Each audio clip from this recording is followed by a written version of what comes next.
Hello बच्चों, स्वागत है आपका इस नए चैनल पे। यहाँ पर हम लोग बात करने वाले हैं कुछ नए टॉपिक्स फिजिक्स के वन शॉट्स के बारे में। हम लोग बात करेंगे जितने भी सिलेबस में हमारे पास चैप्टर्स हैं, खास करके अभी आपके यूटी 1 स्टार्ट होने वाले हैं, एग्जाम स्टार्ट होने वाले हैं, कई स्कूलों में यूटी 2 स्टार्ट होने वाले हैं। और इसके अलावा जो बच्चे नीट वगैरह की प्रिपरेशन कर रहे हैं, जेई की प्रिपरेशन कर रहे हैं, तो ये वीडियो उन सभी के लिए है।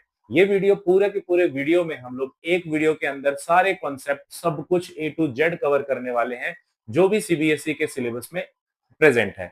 तो इस चैप्टर का नाम है unit and measurement and hi, मेरा नाम रवि मिश्रा है और हम लोग स्टार्ट करते हैं इस वीडियो को। इस वीडियो के बाद आप लोगों को एक भी डाउट इस टॉपिक से रिलेटेड कुछ भी नहीं रहने वाला।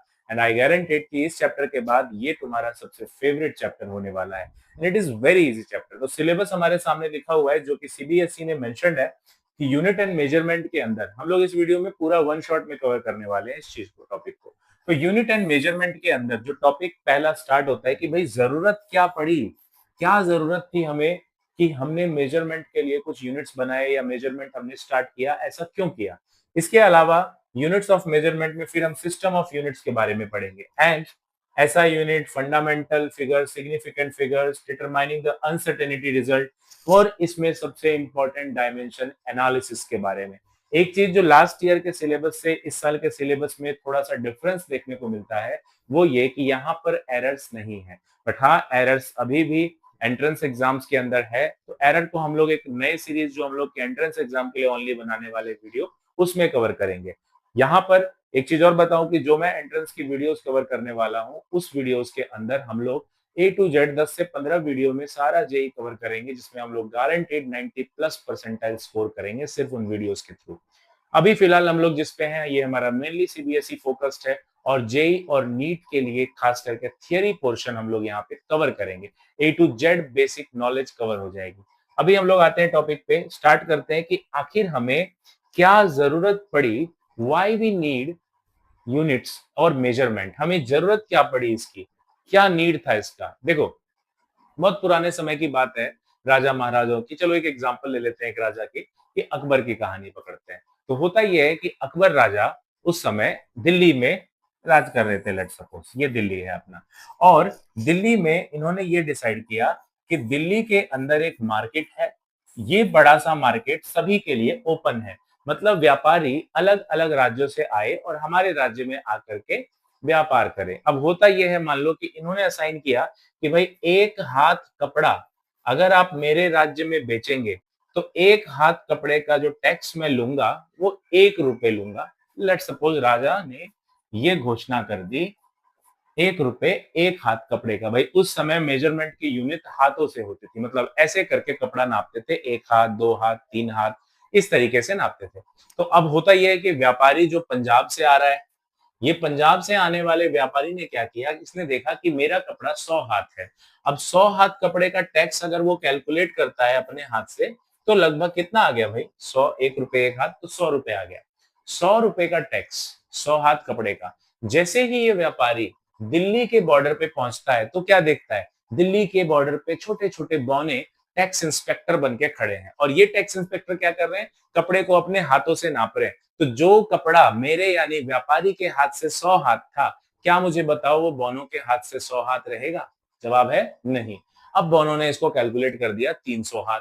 तो बताओ भाई, राजा को 300 हाथ का टैक्स तो देना पड़ेगा आपको, यानी कि देना पड़ेगा 300 रुपए। क्या मेरे को मार्केट में जाकर के प्रॉफिट होगा? जवाब है नहीं, क्योंकि जिस सामान को मैं 300 रुपए टैक्स देकर के ला रहा हूं, मेरे को डेफिनेटली उसको महंगा बेचना पड़ेगा, तब जाके मुझे प्रॉफिट होगा। और वही चीज उस बाजार में पहले से जो बेच रहे हैं, सस्ता बेच रहे हैं, तो उनका सामान बिक्री होगा, मेरा नहीं होगा। तो एवरीवेयर देखो, व्यापार ही हमारी इकोनॉमी को तय करता है कि क्या डायरेक्शन होगा, क्या ग्रोथ होगा, किस डायरेक्शन में जाएगी हमारी इकोनॉमी, किस डायरेक्शन में जाएगा हमारा देश। तो व्यापार हर चीजों का मूल है, मतलब बेस है। इस कारण से हमें जरूरत पड़ी एक ऐसे यूनिट की जिसको अकबर भी माने, जिसको शाहजहां भी माने और जिसको ये पूरा जहान माने। और यही था नीड ऑफ मेजरमेंट। मतलब नीड ऑफ मेजरमेंट क्यों पड़ा, यूनिट्स की जरूरत क्यों पड़ी? क्योंकि हर एक जगह यूनिफॉर्म नहीं था। बेस्ट एग्जांपल देख लो बेटा, जीएसटी का। पहले क्या होता था ना, टैक्स अलग अलग स्टेट में अलग अलग टैक्स हुआ करते थे, लेकिन फिर जीएसटी आया।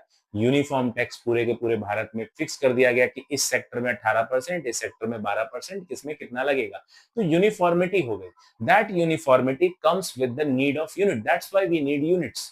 तो फिक्स हो गया, और हाथों की जगह अब हम लोग लेंथ में, मीटर में नापने लग गए कपड़े को। और ये हर जगह है, आप दिल्ली चले जाएं, पंजाब चले जाएं, आपको कपड़ा मीटर में ही नप के मिलेगा।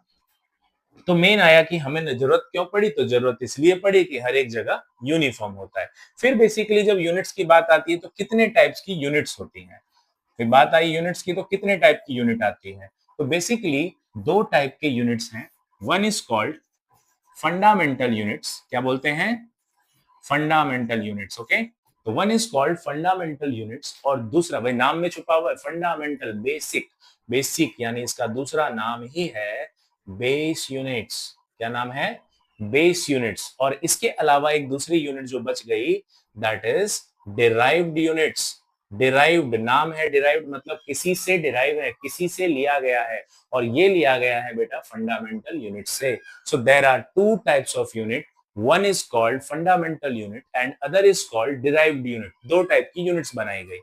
तो बेसिकली जरा जल्दी से समझते हैं बिना टाइम गवाए कि फंडामेंटल यूनिट्स हमारी क्या है, व्हाट आर फंडामेंटल यूनिट्स। तो एक छोटी सी डेफिनेशन लिखेंगे फंडामेंटल यूनिट्स की कि क्या होता है fundamental units. So those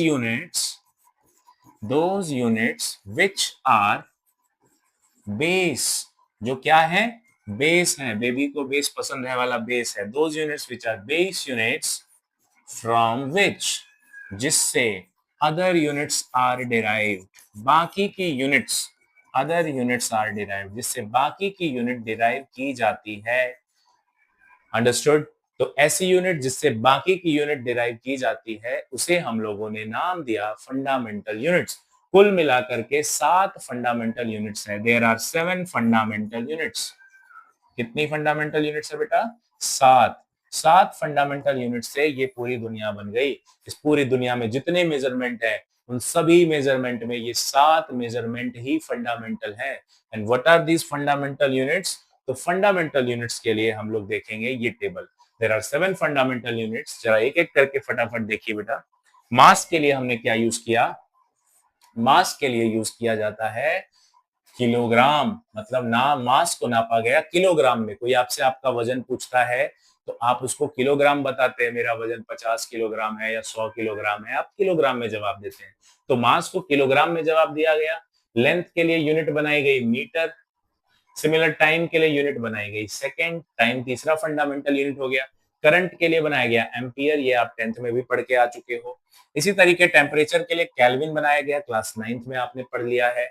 amount of substance के लिए मोल बनाया गया, केमिस्ट्री के अंदर आप इसको पढ़ेंगे मोल कॉन्सेप्ट में, कि किसी भी मोल्स, किसी भी अमाउंट ऑफ सब्सटेंस को अगर आपको नापना है तो मोल्स में नापेंगे, ठीक है। तो अमाउंट ऑफ सब्सटेंस के लिए मोल वाज द फंडामेंटल यूनिट। और इसके बाद आता है ल्यूमिनस इंटेंसिटी। ल्यूमिनस इंटेंसिटी की यूनिट होती है कैंडेला। हाँ, ये थोड़ा नया है, इसको थोड़ा सा हम लोग डिटेल में समझते हैं। अच्छा देखिए, एक बेस्ट एग्जांपल लेते हैं बेटा। आप मार्केट में गए, मार्केट में जाने के बाद आप क्या देखते हो कि आपके सामने आपको पापा ने जाके भेजा कि जा बेटा जा करके बल्ब ले आ। अच्छा पापा कितने वाट का बल्ब लाऊं, तो बेटा 20 वाट का बल्ब ले आ, रोशनी काफी रहेगी। तो आप दुकान पे जाते हैं कि अंकल अंकल 20 वाट का बल्ब चाहिए, पापा ने मंगाया है। अब अंकल जी क्या करते हैं आपको कि बल्ब दिखाते हैं, देख बेटा ये है 20 वाट का बल्ब, और ये जो कंपनी है ये सिस्का कंपनी है। ऐसे ही एक दूसरा बल्ब आपको दिखाया उसी अंकल ने, और कहते हैं बेटा देख ये एलजी कंपनी का 20 वाट का है। ऐसे ही एक तीसरी कंपनी उन्होंने दिखाई, लेट सपोज पैनासोनिक कंपनी दिखाई, और इस कंपनी का बल्ब भी उन्होंने बोला कि ये भी 20 वाट का है। तो अंकल फर्क क्या है, क्या डिफरेंस है, कैसे खरीदूं, आप क्या कंफ्यूजन में आ गए। तो भाई देखो, सिस्का का प्राइस बोला अंकल ने 100 रुपए, इसका बोला 120, और इसका बोला 150। अब क्या होता है, आम आदमी क्या करता है, आम आदमी सोचता है भाई अगर मेरे पास पैसों के बेसिस पे, पहली चीज ब्रांड के बेसिस पे सोचेंगे आपकी, भाई सबसे बड़ा ब्रांड, मैंने बहुत ज्यादा पैनासोनिक सुना है या एलजी सुना है तो एलजी ले लेता हूँ या पैनासोनिक ले लेता हूँ। या दूसरे किस्म के लोग होते हैं जो प्राइसिंग पे जाते हैं कि यार बजट फ्रेंडली रहेगा, 100 में ले लेता हूँ, 20 वाट का ही तो बल्ब है। दूसरी बात, नहीं प्राइस में सबसे बढ़िया लूंगा, जितना ज्यादा प्राइस उतना अच्छा, तो 150 का ले लेता हूँ। लेकिन ये दोनों ही नंबर, ना तो ब्रांडिंग ना तो पैसा, आपको ये दोनों चीजें नहीं देखनी। आपको यहाँ तीसरी चीज देखनी है जो आपको एज अ साइंस स्टूडेंट बाकी लोगों से अलग करता है, और वो होता है बेटा ल्यूमिनस इंटेंसिटी। अब ये क्या चीज है? तो ल्यूमिनस इंटेंसिटी आपको बेसिकली ये बताता है कि किसी बल्ब की रोशनी कितनी ज्यादा है। जैसे एक बल्ब के पीछे आप देखोगे कि ल्यूमेंस में लिखा होगा कि भाई इसमें 2000 ल्यूमेंस, इसमें 3000 ल्यूमेंस की रोशनी निकलती है। तो ये ल्यूमेंस उस लाइट की रोशनी है कि वो लाइट कितना देगा। तो आगे से ध्यान रखेंगे, अगर बल्ब की रोशनी डिसाइड करना है तो वॉट के बेसिस पे आप डिसाइड नहीं करेंगे, खाली वॉट नहीं देखेंगे। आपके सामने 2-3 कंपनी के बल्ब होंगे, आप एक बार पहले 20 वॉट डिसाइड कर लिए, तीनों 20 वॉट के हैं, कंपनी आपने चेक कर लिया। अब आप ल्यूमेंस चेक करो, किसके अंदर ल्यूमेंस ज्यादा है। जिसमें ज्यादा ल्यूमेंस होगा वही बल्ब सबसे ज्यादा रोशनी देगा, उसको सेलेक्ट कर लेंगे आप। तो इस तरीके से आप इसको सिलेक्ट करते हैं। अच्छा, ल्यूमिनस इंटेंसिटी की जो यूनिट है, अब वो क्या चीज है? तो अगर हम इसमें देखें तो ल्यूमिनस इंटेंसिटी की यूनिट कैंडेला मेंशन है। तो यार कैंडेला, ये तो कुछ नया सुना, मैं तो ल्यूमेंस आपको बता रहा था। तो बेटा जिस तरीके से मास की यूनिट किलोग्राम बनाई गई, तो क्या ग्राम नहीं होता? क्या क्विंटल नहीं होता? या टन नहीं होता? ये सारी यूनिट्स है मास की, किलोग्राम में भी नापते हैं, ग्राम में भी नापते हैं, टन में भी नापते हैं, क्विंटल में भी नापते हैं, लेकिन ऐसा यूनिट किलोग्राम को बनाया गया जो फिक्स रखा गया कि ऐसा यूनिट, इंटरनेशनल स्टैंडर्ड यूनिट्स ये रहेगा। सिमिलरली लाइट की इंटेंसिटी को नापने का ऐसा यूनिट बनाया गया कैंडेला, लेकिन इसको नापते हम लोग कभी कभी तो लक्स में है, कभी कभी तो यूनिट हमने रखा लक्स, कभी कभी यूनिट रखा ल्यूमेंस, और कभी कभी रखा कैंडेला। ये तीनों ही अलग अलग यूनिट्स हैं, लेकिन ये तीनों ही यूनिट एक ही क्वांटिटी यानी कि ल्यूमिनस इंटेंसिटी की है। ये सुना है? अक्सर आपने सुना होगा साबुन, लक्स साबुन। क्या है ये लक्स साबुन? क्यों नाम रखा गया लक्स? तो भाई देख, लक्स साबुन कहता है, गारंटी देता है कि भाई मेरे साबुन से नहा और लाइट की तरह जगमगा, तेरा रोशनी, तेरा चेहरा ल्यूमिनस इंटेंसिटी की तरह जगमगा जाएगा। तो luminous intensity, lux is the unit. तो नाम लक्स डिराइव्ड हुआ यूनिट ऑफ ल्यूमिनस इंटेंसिटी से। कभी ल्यूमेंस कभी कैंडेला भी ये यूनिट्स भी रहती है। तो आते हैं अपने फंडामेंटल टॉपिक पे। तो हमने पढ़ा कि there are 7 fundamental units, mass 7 fundamental units जो हमें पढ़ने हैं। ये 7 फंडामेंटल यूनिट्स हमें पढ़ने हैं। कौन कौन से? Mass, length, time, amount of substance, current, temperature and luminous intensity. These are the 7 fundamental units. Now बात करते हैं डिराइव्ड यूनिट्स की कि how, what is derived units. तो डिराइव्ड यूनिट्स बेसिकली क्या चीज है? तो डिराइव्ड यूनिट्स के अंदर भाई नाम से ही क्लियर है, derive those units which are derived, जो कि डिराइव की गई, जो कि निकाली गई। डिराइव्ड फ्रॉम, कहां से निकाली गई? तो भाई फंडामेंटल यूनिट्स से निकाली गई। डिराइव्ड फ्रॉम फंडामेंटल यूनिट्स, उसे हम लोगों ने डिराइव्ड यूनिट्स का नाम दिया। फॉर एग्जांपल देखो, स्पीड का फॉर्मूला, अगर आप स्पीड का फॉर्मूला चेक करें बेटा, तो स्पीड का फॉर्मूला होता है डिस्टेंस अपॉन में, क्या होता है? डिस्टेंस अपॉन में टाइम, समय बराबर दूरी बट्टा चाल, डिस्टेंस अपॉन में टाइम। तो अब आप जरा एक चीज चेक करो, मुझे ये बताओ डिस्टेंस के लिए फंडामेंटल की कौन सी यूनिट आएगी? डिस्टेंस के लिए फंडामेंटल की कौन सी यूनिट आएगी? इन सभी फंडामेंटल्स में से डिस्टेंस को किससे नापेंगे हम लोग? किससे नापेंगे डिस्टेंस को? तो आप देखो, डिस्टेंस होता है लेंथ, मीटर, लेंथ में नापोगे ना। तो यानी कि आप यहाँ डिस्टेंस के लिए लेंथ लोगे। डिस्टेंस आप किससे नापोगे? तो डिस्टेंस आपका यूनिट बेटा मीटर होगा, और टाइम की यूनिट क्या होगी? सेकंड होगी। तो मीटर भी एक फंडामेंटल यूनिट है, टाइम का सेकंड भी एक फंडामेंटल यूनिट है। तो असल में जो स्पीड का यूनिट आया मीटर पर सेकंड, ये यूनिट खुद ब खुद दो फंडामेंटल यूनिट से निकाला गया, यानी कि फंडामेंटल यूनिट से निकाला गया मीटर पर सेकंड। मीटर पर सेकंड इज ऐसा unit of speed, but it is derived from fundamental units. That's why this is called derived units. इसलिए derived unit कहा गया। चलो यहां तक तो एक बात है। आई थिंक यहां तक सबको समझ में आ गया। नहीं आया तो भाई बैक कर और फटाफट रिवाइंड करके देख। अब सुनो, देखो फॉर एग्जाम्पल मैं बात करता हूँ ट्रैफिक सिस्टम की। देखो रूल दुनिया में बहुत बनाए जाते हैं भाई, ट्रैफिक को लेके बहुत रूल है। ट्रैफिक को लेके एक बड़ा कमाल का रूल तुम्हें बताता हूँ। अगर तुम, ट्रैफिक रूल क्या बोलता है कि अगर तुम क्या करते हो, बाइक के ऊपर जा रहे हो और तुमने चप्पल पहना है, तो भी तुम पर चालान होगा। यानी बाइक पर चप्पल पहन के बैठना अलाउड नहीं है। बाइक पर बैठना है तो भाई जूता पहन के जा। ये पे चालान है। कितनों को पता था? कमेंट करके बताओ। दूसरी चीज, बाइक पे बैठने का एक रूल और है भाई कि अगर तुम क्रिकेट खेलने जाते हो, अक्सर तुमने देखा होगा महेंद्र सिंह धोनी वाली एक फिल्म आई थी, क्या नाम था फिल्म का? Untold story, MS Dhoni. उस फिल्म के अंदर दिखा रहे हैं कि वो बैट बॉल लेकर के कंधे पर किट डाल के बाइक पर बैठ के जा रहा है क्रिकेट स्टेडियम तक। तो बेटा इसका भी चालान है। बैट, बॉल, हॉकी स्टिक, कोई भी ऐसी चीज जिससे किसी को तुम आघात पहुंचा सकते हो, जिससे किसी को चोट पहुंचा सकते हो, वो तुम्हें अपने साथ नहीं रखनी है। वो बाइक पर बैठने के टाइम नहीं ले जाना है। हो सकता है तुम उसको लड़ाई में यूज करो, दैट्स व्हाई इस पर भी चालान है। अच्छा, तो कितने लोगों को ये भी मालूम था? अब देखो, रूल बना लिया अलग बात है, रूल को फॉलो करवाना मेन है। यूनिट्स बना लिया अलग बात है, यूनिट्स को फॉलो करवाना मेन है।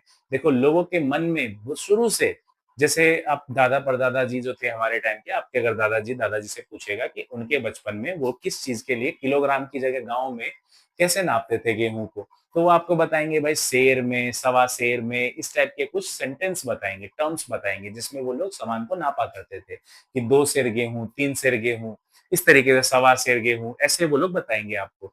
तो ये सेर, सवा सेर गांव में यूज हो नहीं, इसके लिए क्या किया जाए? सरकार ने तो बना दिया कि भाई आज से तुम लोग मांस को किलोग्राम में नापोगे, लेकिन अगर गांव वाले आज भी सेर सवा सेर नाप रहे हैं तो तुम क्या कर लोगे भाई? कैसे पता लगेगा तुम्हें? तो इसके लिए बनाया गया बेटा सिस्टम। इसके लिए क्या बनाया गया? सिस्टम। हाँ, वो सिस्टम नहीं है कि सिस्टम हैंग कर देंगे। ये वो सिस्टम है जो कि आपका गला पकड़ने के लिए बनाया गया। कब बनाया गया? क्यों बनाया गया? क्योंकि अगर आप फॉलो नहीं करते यूनिट्स को, कि भाई ये जो 7 फंडामेंटल यूनिट्स है, इसको अगर आप फॉलो नहीं करते तो सिस्टम आपकी गर्दन पकड़ेगा। There are 3 types of system. 3 system बनाए गए और हर देश को कह दिया गया भाई सेलेक्ट कर ले इसमें से जो करेगा। MKS, FPS, CGS। देखिए ध्यान से, M का मतलब यहाँ पर होता है बेटा मीटर, K का मतलब होता है यहाँ पे किलोग्राम, मास के लिए बनाया गया किलोग्राम, और टाइम के लिए बनाया गया second, this is MKS। FPS stand for, देखो ध्यान रखना, ये पहले वाला वर्ड जो मैं लिख रहा हूँ ये लेंथ के लिए है, दूसरे वाला जो मैं लिख रहा हूँ ये मास यानी कि वेट के लिए है या मास के लिए है, दिस इज फॉर मास या वेट, और तीसरा वाला टाइम के लिए है। ठीक है, तो ध्यान से देखो, एफ से कौन सा होता है ऐसा यूनिट जो कि लेंथ के लिए यूज होगा? तो फुट, फुट में नापा जाता है लेंथ। ऐसे ही पी फॉर पाउंड, पाउंड में वजन नापा जाता है। And then second FPS system के अंदर C4 हो गया बेटा सेंटीमीटर, और ऐसे ही G4 हो गया ग्राम, एंड S4 हो गया सेकेंड। अब देखो सिस्टम ने बना दिया 3 टाइप का सिस्टम, मतलब 3 टाइप का सिस्टम बन गया कि भाई आज से अगर तू यूनिट्स को फॉलो नहीं करेगा तो तेरे को जेल होगी और तेरे पे फाइन लगेगा, और ये फाइन कौन लगाएगा? ये लगाएगा सिस्टम। 3 टाइप के सिस्टम बनाएगा। तो जब सिस्टम डिजाइन हुआ तो कहा गया हर एक कंट्री को भाई सिलेक्ट कर ले कौन सा करेगा। तुम्हें क्या लगता है भारत ने क्या सिलेक्ट किया होगा? बताओ मुझे देख के। भारत ने सिलेक्ट किया होगा MKS। वाई? जब भी तुमसे कोई तुम्हारा वजन पूछता है तुम किस में जवाब देते हो? यू ऑलवेज सेज भाई किलोग्राम, मेरा वजन 50 किलोग्राम है, मेरा वजन 60 किलोग्राम है, मेरा वजन 100 किलोग्राम है। Why you are saying kilogram? Because your country chose MKS system. MKS system को चुना तुम्हारे देश ने। लेकिन अगर किसी अमेरिकन से पूछोगे कि भाई तेरा वजन क्या है, what's your weight, then he will say my weight is 250 pounds or 500 pounds or 400 pound, he will say कि उसका वजन पाउंड में है। क्यों भाई? तू किलोग्राम में क्यों नहीं बता रहा? तू कहीं अलग आया है, चौधरी आया है, पाउंड में क्यों बता रहा है? किलोग्राम बता। बेटा वो पाउंड इसलिए बता रहा है क्योंकि उसके देश ने सिलेक्ट किया है FPS सिस्टम को, तेरे देश ने सिलेक्ट किया है MKS सिस्टम को। तो FPS system, MKS system is the choice of the country that which they will going to follow। तो फिर एक जवाब मुझे दो, जब तुमसे कोई तुम्हारा हाइट पूछता है तो तुम मीटर में क्यों नहीं बोलते भाई? तेरे देश ने तो मीटर चुना था ना MKS, तो मीटर में क्यों नहीं बोलता? फुट में क्यों बोलता है? 6 फुट, 5 फुट 10 इंच। रीजन ये कि ब्रिटेन ने बहुत लंबे समय तक, ब्रिटिश गवर्नमेंट ने तुम पर गर्दन पकड़ के रखी थी, तुम्हारे ऊपर कॉलोनाइजेशन किया, तुमको अपने गुलाम बनाया एंड ब्ला ब्ला ब्ला। इस गुलामी की कुछ जंजीरें आज भी हमारी मानसिकता में झलकती है, हमारे शब्दों में झलकती है। उसी झलक में से एक झलक बेटा ये लेंथ यानी कि ये फुट रह गया। अंग्रेजों के टाइम से ही हमसे जब कोई वजन हमारा पूछता था या कोई हमारा जब हाइट पूछता था तो हम लोग फुट में जवाब देना पड़ता था, क्योंकि Britishers followed FPS system, but we followed meter system. तो हमने उनका उठा लिया फुट, एंड आज तक हम लोग ये फुट में जवाब देते हैं। लेकिन आप एक चीज गौर करना, गवर्नमेंट के जितने फॉर्म निकलते हैं, आर्मी के, पुलिस के जितने फॉर्म निकलते हैं, उन सभी में हाइट मीटर या सेंटीमीटर में गिवन होता है। चेस्ट की लंबाई मीटर या सेंटीमीटर में गिवन होगी कि भाई कितना मीटर की चेस्ट है। ऐसा क्यों किया गया? क्योंकि तुम्हारे देश ने एमकेएस सिस्टम को चुना है, एफपीएस को नहीं। तुम ले सकते हो फुट, आम आदमी फुट चुन सकता है, लेकिन गवर्नमेंट ऑफिशियल डेटा में मीटर ही लेगा, एमकेएस सिस्टम ही चुनेगा, नहीं तो सिस्टम उठा के गर्दन पकड़ के जेल में डाल देगा, है ना, फाइन क्रिएट कर देगा। चलिए, तो सिस्टम भाई बन गया, एमकेएस, एफपीएस, सीजीएस, 3 टाइप का सिस्टम तैयार है। अब देखिए इस चैप्टर का सबसे इंपॉर्टेंट टॉपिक जिसकी तरफ अब हम बढ़ रहे हैं, और वो टॉपिक है भाई dimension analysis. Most important topic, most awaited topic and most favourite topic of the exams. यहां से आपके एग्जाम में एक क्वेश्चन आएगा ही आएगा, श्योर शॉट आएगा। क्या होता है डायमेंशन एनालिसिस?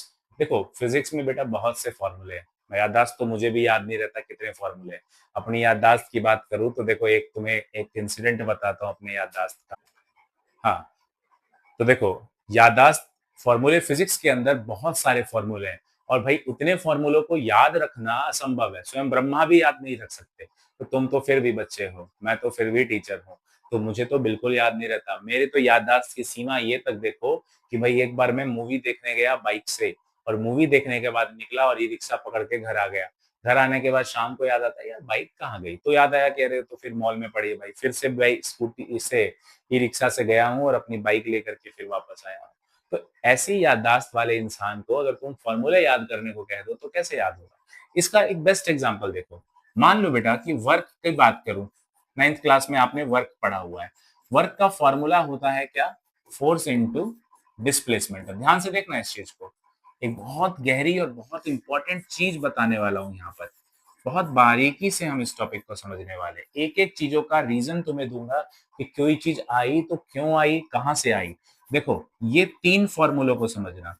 पहला मैंने लिखा बेटा वर्क का फॉर्मूला, फोर्स इनटू डिस्प्लेसमेंट, और इसकी यूनिट क्या होती है? तो इसकी यूनिट होती है सर जूल, जूल में नापते हैं इसको। अच्छा ठीक है जी। पोटेंशियल एनर्जी का फॉर्मूला mgh होता है जी। खैर छोड़ दो, एमजीएच क्या होता है बाद की बात है, एमजीएच होता है, फॉर्मूला एमजीएच होता है, क्लास 9th में आपने पढ़ा है, mass, acceleration due to gravity and height. लेकिन इसका यूनिट क्या होता है सर? इसकी यूनिट भी सर होती है जूल। थर्ड वन आता है kinetic energy, formula is half M V square, 1/2 mass into velocity का स्क्वायर, लेकिन यूनिट क्या होती है सर? जूल। अब मान लो मैं कल को तुम्हारा टेस्ट लेता हूं इन 3 फॉर्मूले का, और मैं कहता हूं बच्चों याद करके आना जो बोर्ड पे लिखा है। मुझे बताओ तुम क्या याद करोगे, ये याद करना आसान है या ये यूनिट याद करना आसान है?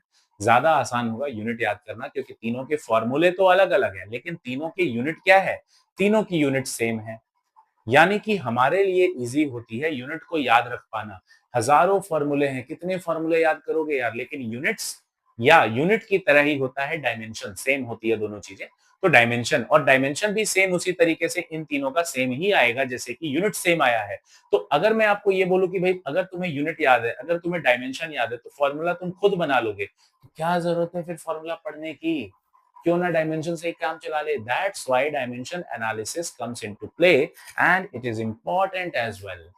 कैसे काम आता है जी, अब सीखते हैं जरा इस चीज को। तो आपको रीजन समझ में आ गया डायमेंशन एनालिसिस आया क्यों? डायमेंशन एनालिसिस आया हमारे फॉर्मूले को इजी बनाने के लिए, याद आसानी से हो जाए। चलो एक बेस्ट देखते हैं। सबसे पहले शुरुआत करते हैं स्पीड के डायमेंशन से, ध्यान से देखना। अच्छा, डायमेंशन को समझाने से पहले मैं आपको एक चीज समझा दूं। डायमेंशन एनालिसिस में 3 चीजें आती हैं, M, L, T. What is MLT? M word का इस्तेमाल हम लोग करते हैं मास के लिए, एल वर्ड का इस्तेमाल हम लोग करते हैं लेंथ के लिए, टी वर्ड का इस्तेमाल हम लोग करते हैं टाइम के लिए। यानी कि डायमेंशन एनालिसिस को सॉल्व करते टाइम आप लोगों को 3 चीजें सॉल्व करनी है, मास, लेंथ एंड टाइम, 3 चीजों के टर्म्स में सॉल्व होगा। इसके बाद जब डायमेंशन आप निकाल लेंगे तो आपको डायमेंशन को इस क्लोज्ड ब्रैकेट के अंदर डालना पड़ेगा। इस क्लोज्ड ब्रैकेट का बहुत इंपॉर्टेंस है फिजिक्स में। इस क्लोज ब्रैकेट का मतलब डायमेंशन है। हर सब्जेक्ट में ये ब्रैकेट अलग अलग इंपॉर्टेंस रखता है भाई। केमिस्ट्री के अगर मैं फिजिकल की बात करूं तो ये डायमेंशन हमारा कंसंट्रेशन बताता है। केमिस्ट्री के अंदर अगर मैं बात करूं तुम्हारा ये ऑर्गेनिक केमिस्ट्री में तो ये अनस्टेबल कंपाउंड को दिखाता है। फिजिक्स के अंदर डायमेंशन को दिखाता है। मैथ्स में भी ऐसे ही लिमिट्स बताता है कि किस लिमिट्स तक जाएगा। तो अलग से सब्जेक्ट में अलग अलग मीनिंग है। तो डायमेंशन में आपको ये ब्रैकेट जरूर लगाना है। अब चेक करिए कैसे सॉल्व करेंगे, देखो ध्यान से। स्पीड का formula distance upon time. Okay, now listen. Distance, इन तीनों में से डिस्टेंस कौन सा है? अगर आप डिस्टेंस को देखो तो डिस्टेंस यार मीटर में नापते हैं। मीटर तो लंबाई होती है यानी कि लेंथ होती है। तो आप डिस्टेंस की जगह इस एल को लिख सकते हो। टाइम इन तीनों में से क्या है? टी है, तो टी लिख सकते हो। इस टी को ऊपर ले जाऊं तो एल टी, टी की पावर 1 है ना, ऊपर जाके -1 हो जाएगा। यार एम तो आया नहीं, मैंने तो आपको एम के टर्म्स में बोला था। तो एम नहीं है तो m0 लिख दो। और अभी भी गलत है, अभी भी आंसर सही नहीं है। रीजन, अगर आपने बेटा ये ब्रैकेट नहीं लगाया तो आपका आंसर अधूरा माना जाएगा। तो आपको अंत में ये ब्रैकेट जरूर लगाना है। तो what is the dimension of speed? m0 lt-1। Similar, understood?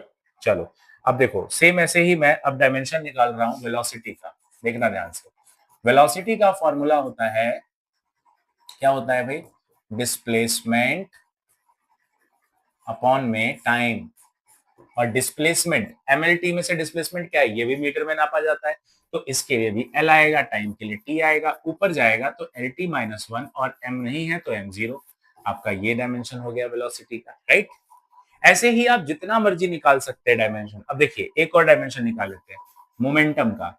बेटा जो भी डायमेंशन एनालिसिस में डिस्कस कर रहा हूं, जिस जिस फॉर्मूले को डिस्कस कर रहा हूं, एग्जाम में इससे बाहर नहीं आता। इन्हीं में से आएगा डायमेंशन निकालने के लिए जो मैं बोल रहा हूं 100%। अच्छा चलो, मोमेंटम का फॉर्मूला क्या होता है भाई? मास इंटू वेलोसिटी होता है जी। तो मास को तो लिखते हैं m, वेलोसिटी को लिखते हैं v। जरा और डिराइव करें, मास को क्या लिखें बेटा? मास के लिए डायमेंशन में कैपिटल M वर्ड का यूज करते हैं। एमएलटी में से कैपिटल M लिखते हैं। वेलोसिटी को क्या फॉर्मूला है? तो अभी अभी आपने ऊपर वेलोसिटी का निकाला ना, तो या तो मैं ये फॉर्मूला लिख के करूं या तो मैं ये सीधा सीधा यूज ही ना कर लूं। अभी अभी डिराइव किया है m0 lt-1।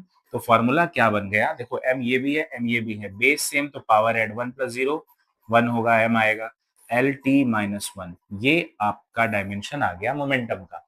Mass into velocity mlt-1। ठीक है, चलो अब नेक्स्ट देता हूं मैं। अब आपको सॉल्व करना है, मैं आपको कुछ फॉर्मूले लिख कर दे रहा हूं और आपको इसके डायमेंशंस निकालने हैं। ठीक है, तो पहला है क्वेश्चन है, क्या क्वेश्चन दे रहा हूं जी? Find the dimension of following. फटाफट इसको लिखेंगे। तो पहला मैंने दिया आपको काइनेटिक एनर्जी। आपको सर पहला ही मुश्किल दे दिया आपने। तो कोई बात नहीं बेटा, जो नहीं हो रहा है वो हम अभी डिस्कस कर लेंगे, मुश्किल चीजें। ठीक है, half M V square formula होता है। दूसरा आप याद रखिए, मैं आपको देता हूं स्ट्रेस का। स्ट्रेस वो स्ट्रेस नहीं है जो तुम्हारे दिमाग पे पढ़ाई को लेकर के है। ये स्ट्रेस है बॉडी पे फोर्स एरिया की वजह से जो प्रेशर लगता है। It is force per unit area, यानी कि प्रेशर के जैसा ही है। प्रेशर और स्ट्रेस सेम होता है ना? स्ट्रेस या प्रेशर दोनों का डायमेंशनली दोनों सेम होता है। ऐसे ही मैं आपको एक दे देता हूं, वेलोसिटी ग्रेडियंट। देख लेना बेटा, किसी के भी एग्जाम में, चाहे आप किसी भी स्कूल से हैं, चाहे आप कोई भी एंट्रेंस दे रहे हैं, आपका इसी में से आएगा। Velocity gradient is velocity upon length. ठीक है, ऐसे ही एक लिख देता हूं, coefficient of viscosity. Coefficient of viscosity, force upon area into velocity gradient,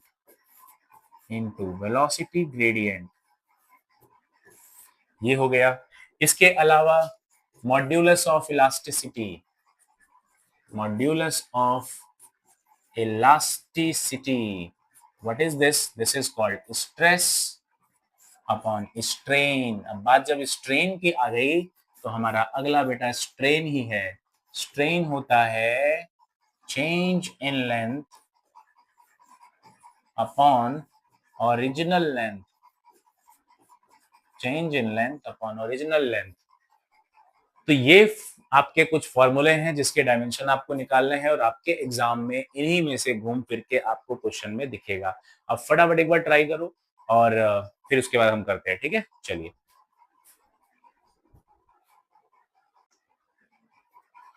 चलो तो एक एक करके सॉल्व करके देखते हैं इसको, ठीक है? तो कुछ ऐसा मुझे लगता है कि कुछ चीजें तो सॉल्व करने की जरूरत नहीं है, वो आप कर लेंगे, लेकिन मैं कुछ मेन मेन चीजें जरूर कराता हूँ। जैसे काइनेटिक एनर्जी है बेटा, इसके फॉर्मूले को ध्यान से देखो। इस फॉर्मूले में जो काइनेटिक एनर्जी का फॉर्मूला है, इसके फॉर्मूले में आया है हाफ एम वी स्क्वायर। यहाँ एक बहुत इंपॉर्टेंट चीज आप डायमेंशन एनालिसिस के बारे में सीखने वाले हो, और वो ये है कि कभी भी कोई कांस्टेंट नंबर यदि आपको दिखाई दे रहा है, क्या दिखाई दे रहा है? कांस्टेंट कोई नंबर दिख रहा है, या फिर कोई लॉग दिख रहा है, या फिर कोई एंटी लॉग दिख रहा है, या फिर कोई एक्सपोनेंशियल दिख रहा है, या फिर कोई ट्रिग्नोमेट्रिक फंक्शन दिख रहा है, इसमें से कुछ भी अगर नजर आ रहा है तो वो उसका कोई डायमेंशन नहीं होता, वो एक डायमेंशन लेस क्वांटिटी है। हटा दो उसे, तो हटाओ इस हाफ को, क्या बच गया? आपके पास बच गया एम वी स्क्वायर बच गया। एम फॉर मास, मास के लिए M. V for velocity, velocity अभी अभी हमने बेटा वेलोसिटी सॉल्व किया था। क्या सॉल्व किया था वेलोसिटी? तो हमने वेलोसिटी निकाला था M zero L T minus one. तो डायरेक्टली इस चीज को हम यहाँ पर पुट कर देंगे, M zero L T minus one, और पावर टू है तो टू लगाओ, सॉल्व करो। पावर पे पावर मल्टीप्लाई होता है तो इट बिकम एम की पावर जीरो एल की पावर टू टी की पावर माइनस टू। तो ये हो गया इसकी power one plus zero one L two T minus to, और ये ब्रैकेट मस्ट है। तो this is the dimension of kinetic energy. इस तरीके से निकल गया। अगला देखिए क्या है। नेक्स्ट हमें करना है स्ट्रेस, फोर्स अपॉन एरिया। तो भाई ये तो आसान है। फोर्स क्या होता है? मास इनटू एक्सेलरेशन और अपॉन में एरिया, है ना? चलो इसको भी हम नेक्स्ट पेज पे ही देख लेते हैं। तो देखिए क्या करा जाए इसके लिए हम। तो जब हमें पूछा गया स्ट्रेस का, तो स्ट्रेस का फॉर्मूला होता है फोर्स अपॉन एरिया। ध्यान से देखना, फोर्स का फॉर्मूला फिर से लिख लो, मास इनटू एक्सेलरेशन, है ना? एक्सेलरेशन आपके स्कूटी और बाइक में जो एक्सेलरेशन होता है, क्या होता है? एक्सेलरेट करना। गाड़ी की स्पीड बढ़ानी है, एक्सेलरेट कर दो। जितना एक्सेलरेट करोगे पर सेकंड आपकी गाड़ी की स्पीड बढ़ती जाएगी, है ना? बाइक की स्पीड बढ़ती जाएगी। एरिया, एरिया का यूनिट क्या होता है? देखो यूनिट से भी कभी कभी डायमेंशन सोच सकते हो। कभी एरिया की यूनिट अगर दिखनी हो तो एरिया की यूनिट होती है मीटर स्क्वायर या सेंटीमीटर स्क्वायर, मतलब कि एल स्क्वायर। जैसे रेक्टेंगल का यूनिट सोचो, लेंथ इंटू ब्रेथ, है ना? तो लेंथ भी एल, ब्रेथ भी एल, तो L into L, L square. Mass के लिए एम आएगा। एक्सेलरेशन के लिए क्या होगा? एक्सेलरेशन का मैं फिर से फॉर्मूला लिख दूं एक बार, वेलोसिटी अपॉन टाइम होता है जी, और यहाँ पर एल स्क्वायर होता है जी, है ना? तो ये m वेलोसिटी के लिए फिर से लिखता हूं वही जो पीछे डिराइव किया था, m zero L T minus one, नीचे एल स्क्वायर, और टाइम के लिए t में देखो एल स्क्वायर और एल, एक एल से एक एल गया, आपका बचा क्या? ऊपर m बचा। ये एक एल ऊपर जाएगा तो माइनस वन, और ये टी ऊपर जाएगा बेटा तो पहले से टी माइनस वन है, ये जाएगा तो माइनस वन और आ जाएगा, यानी M L minus one T minus two. ये आपका डायमेंशन हो गया स्ट्रेस का। इस तरीके से आप इस स्ट्रेस का भी डायमेंशन निकाल सकते हैं। चलते हैं तीसरे पे। तीसरा क्या है भाई? कोफिशिएंट नहीं सॉरी, वेलोसिटी ग्रेडियंट। इसको तो आप डायरेक्टली करो। देखो वेलोसिटी का एल टी माइनस वन था, और लेंथ के लिए एल से एल काटो, आपके पास सिर्फ टी माइनस वन बचा। तो ना तो बचा एम ना तो बचा एल, तो जीरो जीरो कर दो, खाली टी माइनस वन बच गया। तो आप इसको ये लिख देंगे। अगला कॉफिशिएंट ऑफ विस्कोसिटी, इसको थोड़ा सा हम करते हैं। देखो कॉफिशिएंट ऑफ विस्कोसिटी को जब हम सॉल्व करेंगे तो ये कहता है force upon area into velocity gradient. Velocity by length को वेलोसिटी ग्रेडियंट कहते हैं। फोर्स होता है मास इनटू एक्सेलरेशन, तो M L T minus two, पीछे अभी निकाला था, मैं डायरेक्ट पुट कर रहा हूँ। मास इनटू एक्सेलरेशन, तो acceleration L T minus to, है ना? तो ये मेरा फोर्स हो गया। एरिया के लिए एल स्क्वायर, और वेलोसिटी के लिए एल टी माइनस वन, और नीचे फिर लेंथ है तो एल। देखो एक एल से गया एक एल, राइट? तो आपके पास बचा क्या? m, एक एल से ये एक एल भी गया, इस एल को ऊपर ले जाओ तो M L minus one, T minus two तो ऊपर पहले से है, माइनस वन जाएगा तो प्लस वन वो भी हो जाएगा। तो आपके पास जो आंसर आया वो आया ml minus one T minus one. Check करिए, this is the dimension of coefficient of viscosity. तो है ना, काफी इजी है। अगर आपको बेसिक्स आ गया तो आप काफी आसानी से कर सकते हैं। मॉड्यूलस ऑफ इलास्टिसिटी से पहले हम पहले स्ट्रेन करते हैं। देखो स्ट्रेन के लिए क्या है, स्ट्रेन जो है, स्ट्रेन होता है चेंज इन लेंथ, लंबाई में कितना चेंज आया। भाई कोई 5 मीटर का था, लंबाई में बढ़कर 6 मीटर हो गया, तो कितने मीटर का डिफरेंस आया, 1 मीटर का। तो कुछ भी हो, मीटर तो मीटर ही रहेगा ना भाई, नीचे आता है ओरिजिनल लेंथ। तो आपका चेंज इन लेंथ भी मीटर यानी एल, ओरिजिनल लेंथ भी एल, कट गया तो कुछ भी नहीं बचा, ना तो बचा एम, ना तो बचा एल, ना तो बचा T. So the dimension is m0, l0, t0. In shortcut, we can say this is a dimensionless quantity. Understood? So this is the strain. और last हमारा बच गया है कोफिशिएंट और मॉड्यूलस। एक ही बात होती है वैसे तो, बट मॉड्यूलस लिखा है तो मॉड्यूलस ही लिख देता हूँ।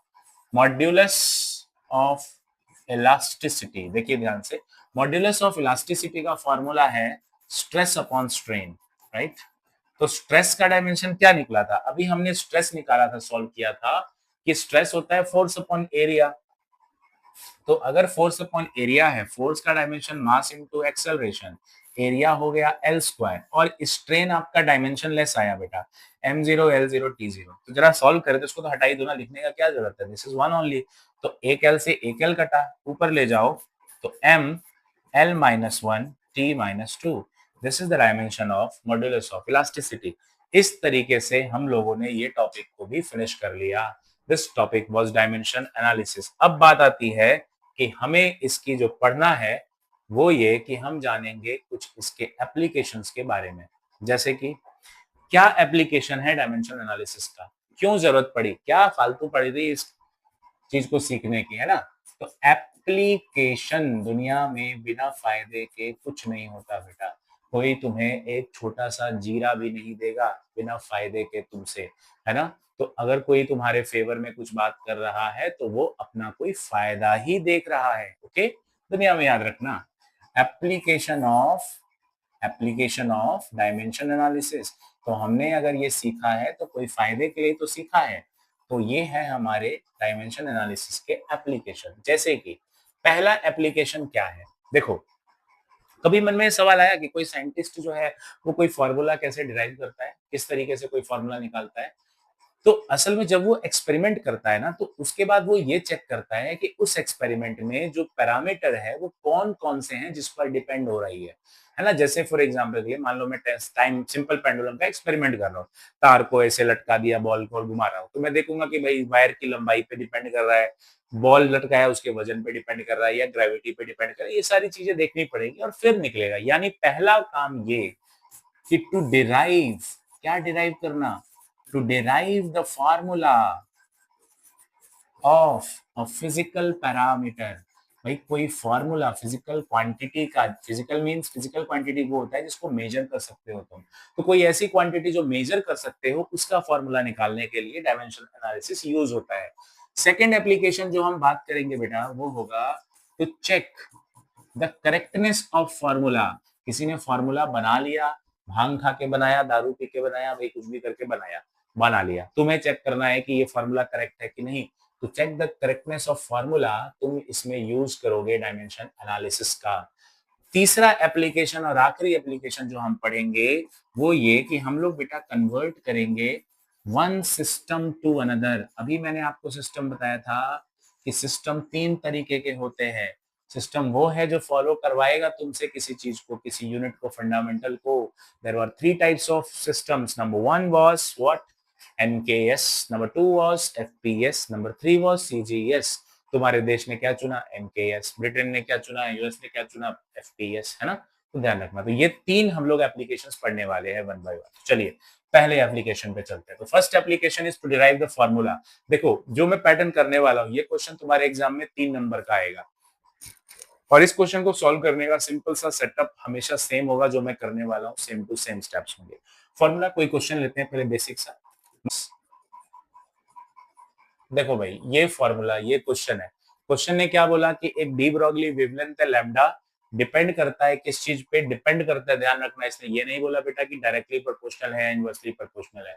डिपेंड करता है दो चीजों पे, स्पीड ऑफ लाइट पे और फ्रीक्वेंसी ऑफ रेडिएशन न्यू पे। तो देखो सबसे पहला स्टेप तुम्हारा क्या होगा सॉल्व करने का? जो पैटर्न में करवा रहा हूँ इसी पैटर्न में आपको एग्जाम में करना है, स्टेप बाय स्टेप। एक मैं करा रहा हूँ, एक मैं क्वेश्चन फिर दूंगा इसके बाद, ठीक है? हम क्वेश्चन ज्यादा सॉल्व करेंगे। तो सबसे पहला काम आपको लैम्डा यानी कि वेवलेंथ वेव का डिपेंड कर रहा है। किस पे डिपेंड कर रहा है जी? डिपेंड कर रहा है स्पीड ऑफ लाइट यानी सी पे।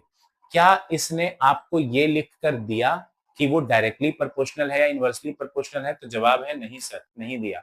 तो बेटा अगर डायरेक्टली प्रोपोर्शनल या इनवर्सली प्रोपोर्शनल नहीं दिया तो आपको इसकी पावर में कुछ लेना पड़ेगा। मान लो मैंने पावर एक्स ले लिया, ठीक है? आपको इसकी पावर में कुछ लेना पड़ेगा, क्योंकि अगर ये पावर प्लस का आया तो ये ऊपर रहेगा डायरेक्टली प्रोपोर्शनल। अगर ये पावर माइनस का आया तो मैं 1 अपॉन कर दूंगा तो बच जाएगा इनवर्सली प्रोपोर्शनल। ठीक है? तो आपको एक पावर लेनी पड़ेगी, मैंने एक्स ले लिया। दूसरा किस पे डिपेंड कर रहा है? इसकी फ्रीक्वेंसी यानी न्यू पे। इसकी पावर भी वाई ले लेता हूं, क्योंकि इसने सिर्फ डिपेंड्स बोला है, इसने ये नहीं बोला कि वो डायरेक्टली है या इनवर्सली है। तो फर्स्ट स्टेप आपका ये है। अब आप क्या करेंगे बेटा? पर्सनल प्रोपोर्शनल साइन हटाकर जब इक्वल का निशान आता है तो एक कांस्टेंट के आता है, हमने लिख दिया कांस्टेंट के, और बाकी चीजें as it is. This is our equation number 1। यहां तक का काम हो गया। अब आगे आप क्या करेंगे? तो इसके बाद मेन चीज स्टार्ट होगा, जो क्वेश्चन ने हमें बोला है कि भाई डायमेंशन एनालिसिस का यूज करो इसमें। तो देखिए, यूजिंग डायमेंशन एनालिसिस, तो चलिए डायमेंशन एनालिसिस लगाते हैं। ये क्या है भाई? Lambda, this is a wavelength. Length ना, लेंथ का यूनिट होता क्या? लेंथ का डायमेंशन क्या होता है? लेंथ का डायमेंशन होता है एल। ना तो बेटा इसमें एम है ना तो इसमें टी है, सिर्फ एल है। m0 l t0, ये टोटली एल है ना? इज इक्वल टू के डायमेंशन लेस क्वांटिटी, कांस्टेंट है ना? कांस्टेंट, अभी मैंने कहा था कांस्टेंट हो, ट्रिग्नोमेट्रिक फंक्शन हो, लॉगरिथम, एंटी लॉगरिथम, एक्सपोनेंशियल, कुछ भी हो, इनका डायमेंशन हमेशा जीरो, डायमेंशन लेस होता है। के का कोई डायमेंशन नहीं होगा। सी क्या है भाई? सी है स्पीड ऑफ लाइट। स्पीड का डायमेंशन क्या था? एल टी माइनस वन था जी, एम जीरो था। तो लिखो चाहे ना लिखो, बात बराबर है, लास्ट में लिख देंगे। अभी एल टी माइनस वन लिख देते हैं। पावर है इसका एक्स। वी न्यू क्या है? न्यू है फ्रीक्वेंसी। भाई फ्रीक्वेंसी जो होता है बेटा, फ्रीक्वेंसी होता है 1 अपॉन टाइम पीरियड। यूनिट याद करो, 9th क्लास में आपने फ्रीक्वेंसी की यूनिट पढ़ी थी, पर सेकंड होता है, या फिर हर्ट्ज में नापते हैं। पर सेकंड, पर second means 1 upon time. Time ऊपर आएगा तो बनेगा t माइनस वन, तो ये होती है फ्रीक्वेंसी की यूनिट। पावर है y। तो हमने इसको क्या सिंप्लीफाई किया? पावर पे पावर मल्टीप्लाई, l की पावर x, t की power minus x, similar t की पावर माइनस वाई। तो भाई बेस सेम तो पावर जुड़ता है, l की पावर x, t की पावर ये माइनस एक्स, ये माइनस वाई, तो minus X minus Y. m नहीं आया तो मैंने m की पावर 0 लिख दिया और इसको इस डायमेंशन ब्रैकेट में बंद कर दिया। अब हम दोनों तरफ कंपेयर करेंगे।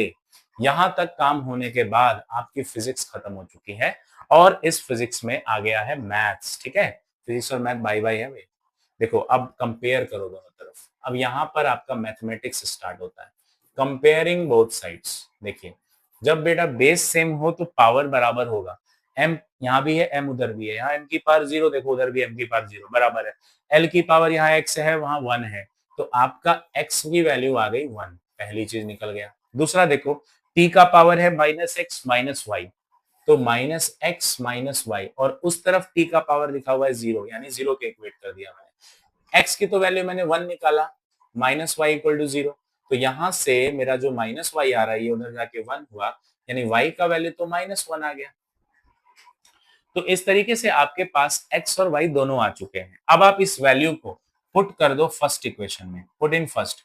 देखो स्टेप बिल्कुल सेम रहेगा, जो मैं करते जा रहा हूँ यही स्टेप फॉलो होंगे। मैं एक बार दोबारा रिपीट करता हूँ।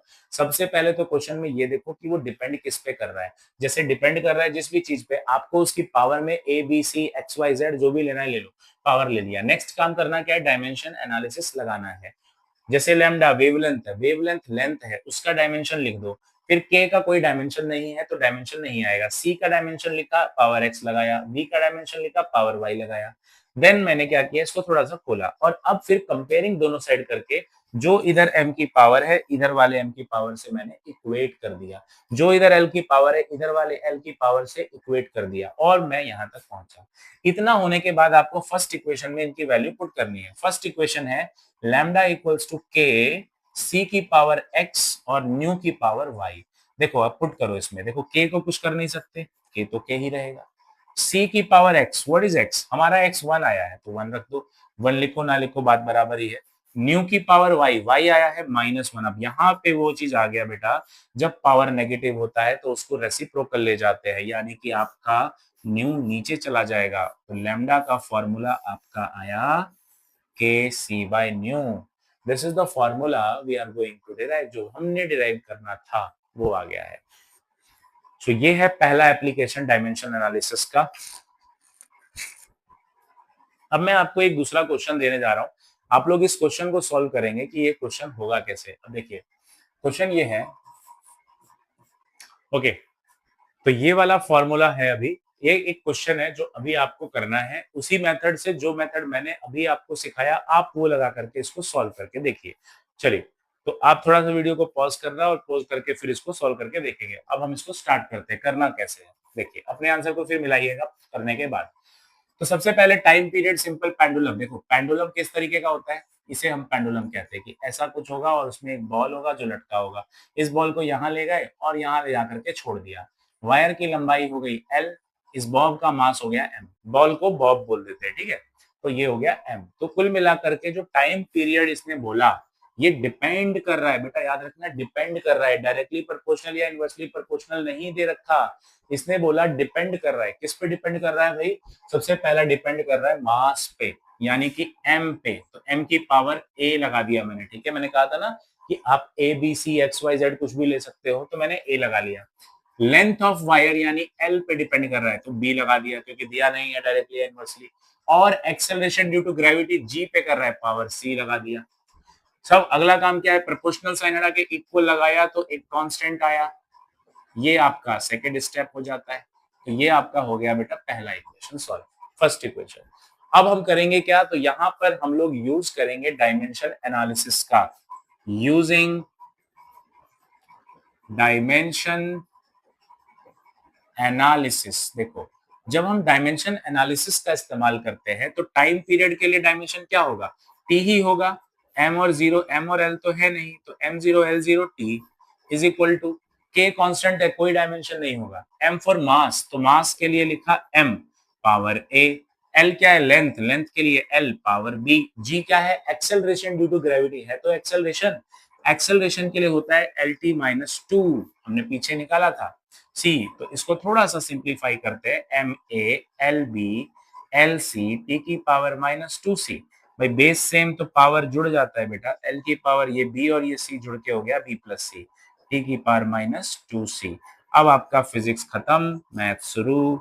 मैथ शुरू कैसे, तो क्या करेंगे, कंपेयरिंग करेंगे, कंपेयरिंग बोथ साइड, देखो सेम टू सेम स्टेप्स है, आप पिछले इसको क्वेश्चन से मिलाओगे तो सेम स्टेप्स फॉलो हो रहा है। देखो m की पावर a उधर m की पावर जीरो, तो एक चीज तो निकल गया भाई, a बराबर जीरो है ना, पहली चीज तो हमारा सॉल्व हो गया, a बराबर जीरो आ गया। ऐसे ही l की पावर है बेटा b प्लस सी, और उस तरफ क्या दिया हुआ है, उस तरफ l की पावर दिया हुआ है जीरो, तो b प्लस सी जीरो हो गया, यानी b क्या निकल गया, c उधर ले जाऊं तो माइनस सी निकल जाएगा, है ना। ऐसे ही t की पावर माइनस टू सी और उधर t की पावर टू है, तो माइनस टू सी उधर वन है, तो आपका c क्या निकलेगा, माइनस वन बाई टू, इस c को यहाँ पुट कर दो, तो आपके पास b है माइनस ऑफ c, c है माइनस वन बाई टू, तो आपके पास बेटा b आ गया वन बाई टू, c आ गया minus one by two, a आ गया जीरो। इन तीनों चीजों को फर्स्ट इक्वेशन के अंदर पुट कर दो, सो पुट इन फर्स्ट, आपका फॉर्मूला तैयार है बिल्कुल मैगी की तरह 2 मिनट के अंदर। m की पावर क्या लिखा है a कितना आया था जीरो, l की पावर क्या लिखा है b कितना आया वन बाई टू, जी की पावर कितना लिखा है बेटा c कितना आया minus one by two.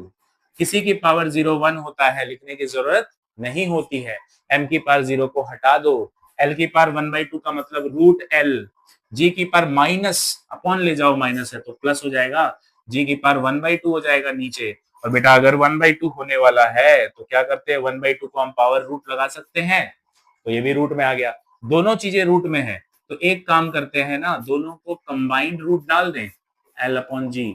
So this is the formula of time period, simple pendulum का टाइम पीरियड आ गया के under the root L upon G. ये था डायमेंशन एनालिसिस का पहला एप्लीकेशन। तो आई होप बड़े मजेदार तरीके से समझ में आ रहा होगा भाई, एकदम मस्त मक्खन की तरह चलेगा चैप्टर, वेरी इजी चैप्टर है ना, पॉइंट टू पॉइंट हम लोग बात करने वाले हैं इसमें। तो ये था हमारा पहला एप्लीकेशन। चलते हैं दूसरे एप्लीकेशन की तरफ। इस टाइप के और भी क्वेश्चंस मैं अपलोड कर देता हूँ साइड में, यहाँ पर मैं आपको साइड में कुछ क्वेश्चंस दे रहा हूँ, इन क्वेश्चन को आप सॉल्व करना अपने तरीके से इसी पैटर्न पे, ठीक है? नहीं तो वीडियो काफी लंबा हो जाएगा, तो हमें उतना लंबा करना नहीं है, वन शॉट को शॉर्ट ही रखना है ना, नाम ही शॉर्ट है। शॉर्ट है और शॉर्ट है, दोनों के दोनों है इसमें, है शॉर्टकट में करते काम। चलिए देखिए, सेकंड एप्लीकेशन पे आते हैं। To check the correctness of formula, to check the correctness of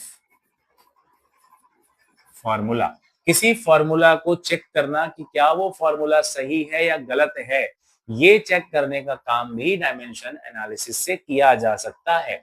जैसे कि एक फार्मूला लेते हैं बेटा, अभी मैंने आपको याद है शुरू में एक चीज बताई थी, तीनों की यूनिट सेम थी।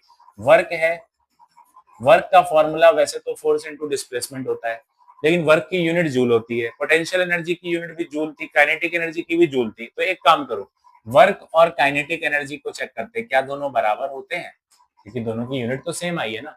तो क्या ये फॉर्मूला सही है, W equal to half mv², ऐसा कहना सही होगा? चेक करके देखते हैं। तो चलिए, क्या करना होगा डायमेंशन एनालिसिस से करते टाइम सर? तो सबसे पहले डायमेंशन एनालिसिस कहता है अगर किसी फॉर्मूले के बीच में बराबर का निशान आया है, इसका मतलब ये है कि वो दोनों का डायमेंशन बराबर होना चाहिए। यानी कि आपको ये देखना होगा कि डायमेंशन ऑफ वर्क बराबर हो जाएगा डायमेंशन ऑफ हाफ mv², यानी दोनों का डायमेंशन होगा बराबर, दोनों साइड का डायमेंशन होगा बराबर। वर्क का फॉर्मूला क्या होता है भाई? वर्क का फॉर्मूला होता है बेटा फोर्स इनटू डिस्प्लेसमेंट। ध्यान से देखना, एक एक स्टेप को इतने मक्खन की तरह समझेंगे कि कोई डाउट ही नहीं रहेगा जीवन में, बाप भी आ जाए कैसे क्वेश्चन का क्वेश्चन, वो भी हम सॉल्व कर सकते हैं वेरी इजीली। सो इधर हाफ का क्या डायमेंशन होगा? हाफ तो कांस्टेंट है, कोई डायमेंशन ही नहीं होगा।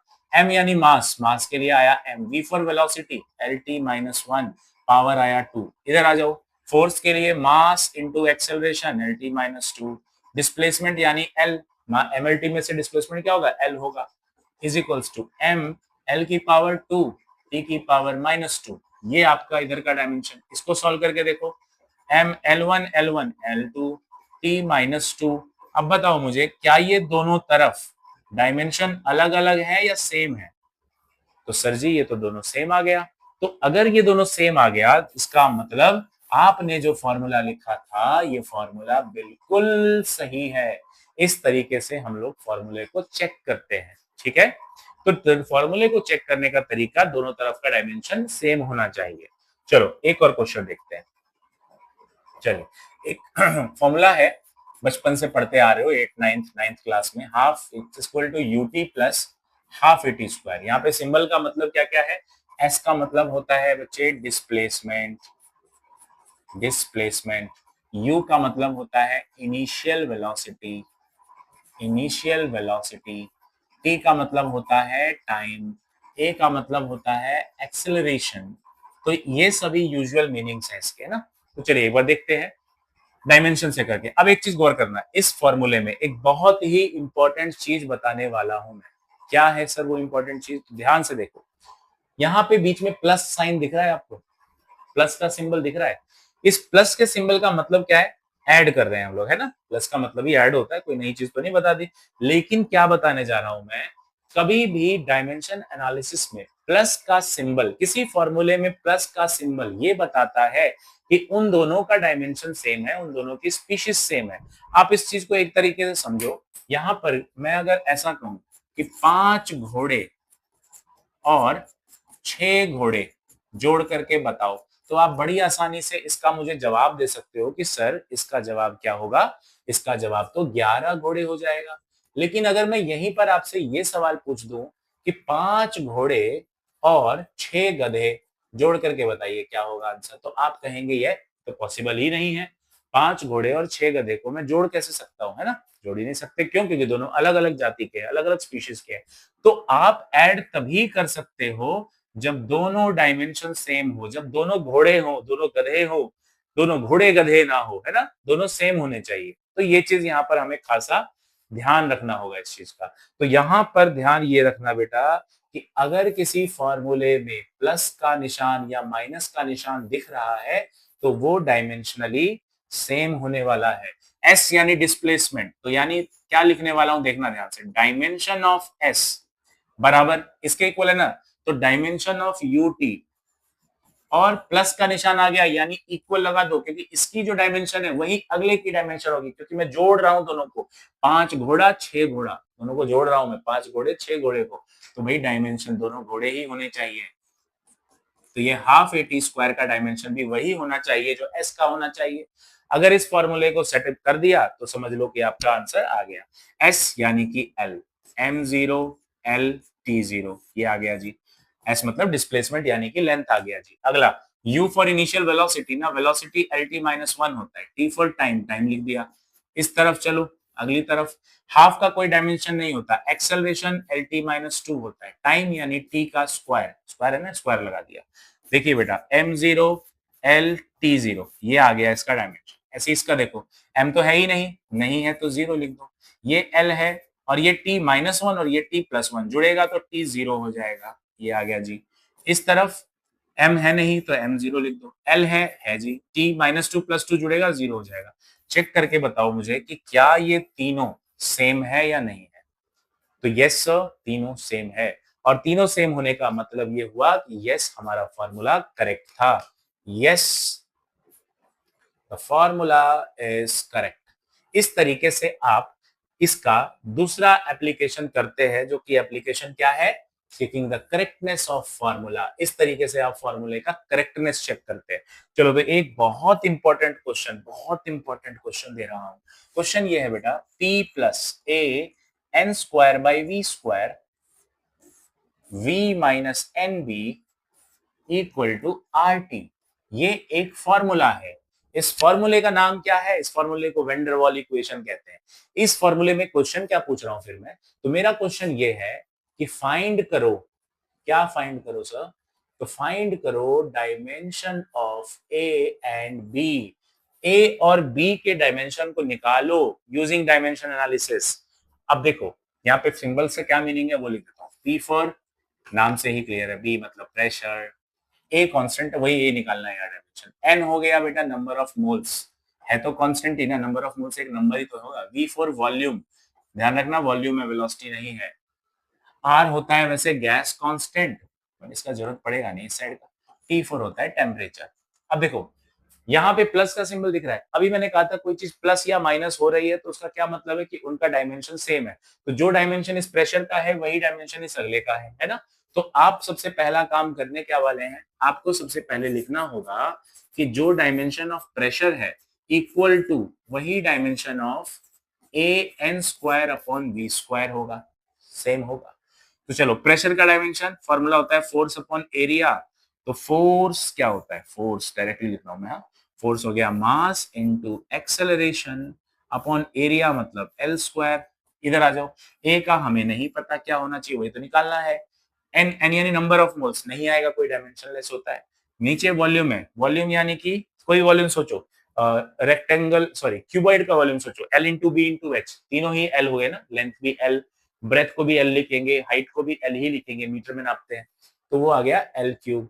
देखो ध्यान से सही ना, तो एक एल से ये एक एल गया, तो बेटा इस एल को ऊपर ले जाऊं तो L-1 हो जाएगा, T-2, और ये L3 को भी इधर भेज दो तो L3 L3 इधर आएगा। एक चीज और मिस हो गया है ना, क्या मिस हो गया बताइए, ध्यान से देखो, हमने क्या मिस कर दिया, यहाँ पे स्क्वायर भी है, वॉल्यूम का स्क्वायर भी है, तो L की पावर 6 हो जाएगा, इस तरफ आ गया L की पावर 6, तो A का डायमेंशन निकला M, L की पावर -1, L की पावर 6, तो ये हो गया L की पावर 5, T की पावर -2, तो ये आ गया आपके पास A का डायमेंशन, बड़ी ही आसानी से, कि दो चीजों के बीच में प्लस का साइन है, इसका मतलब दोनों का डायमेंशन सेम होने वाला है जी। दोनों घोड़े घोड़े हैं, घोड़े और गधे नहीं है।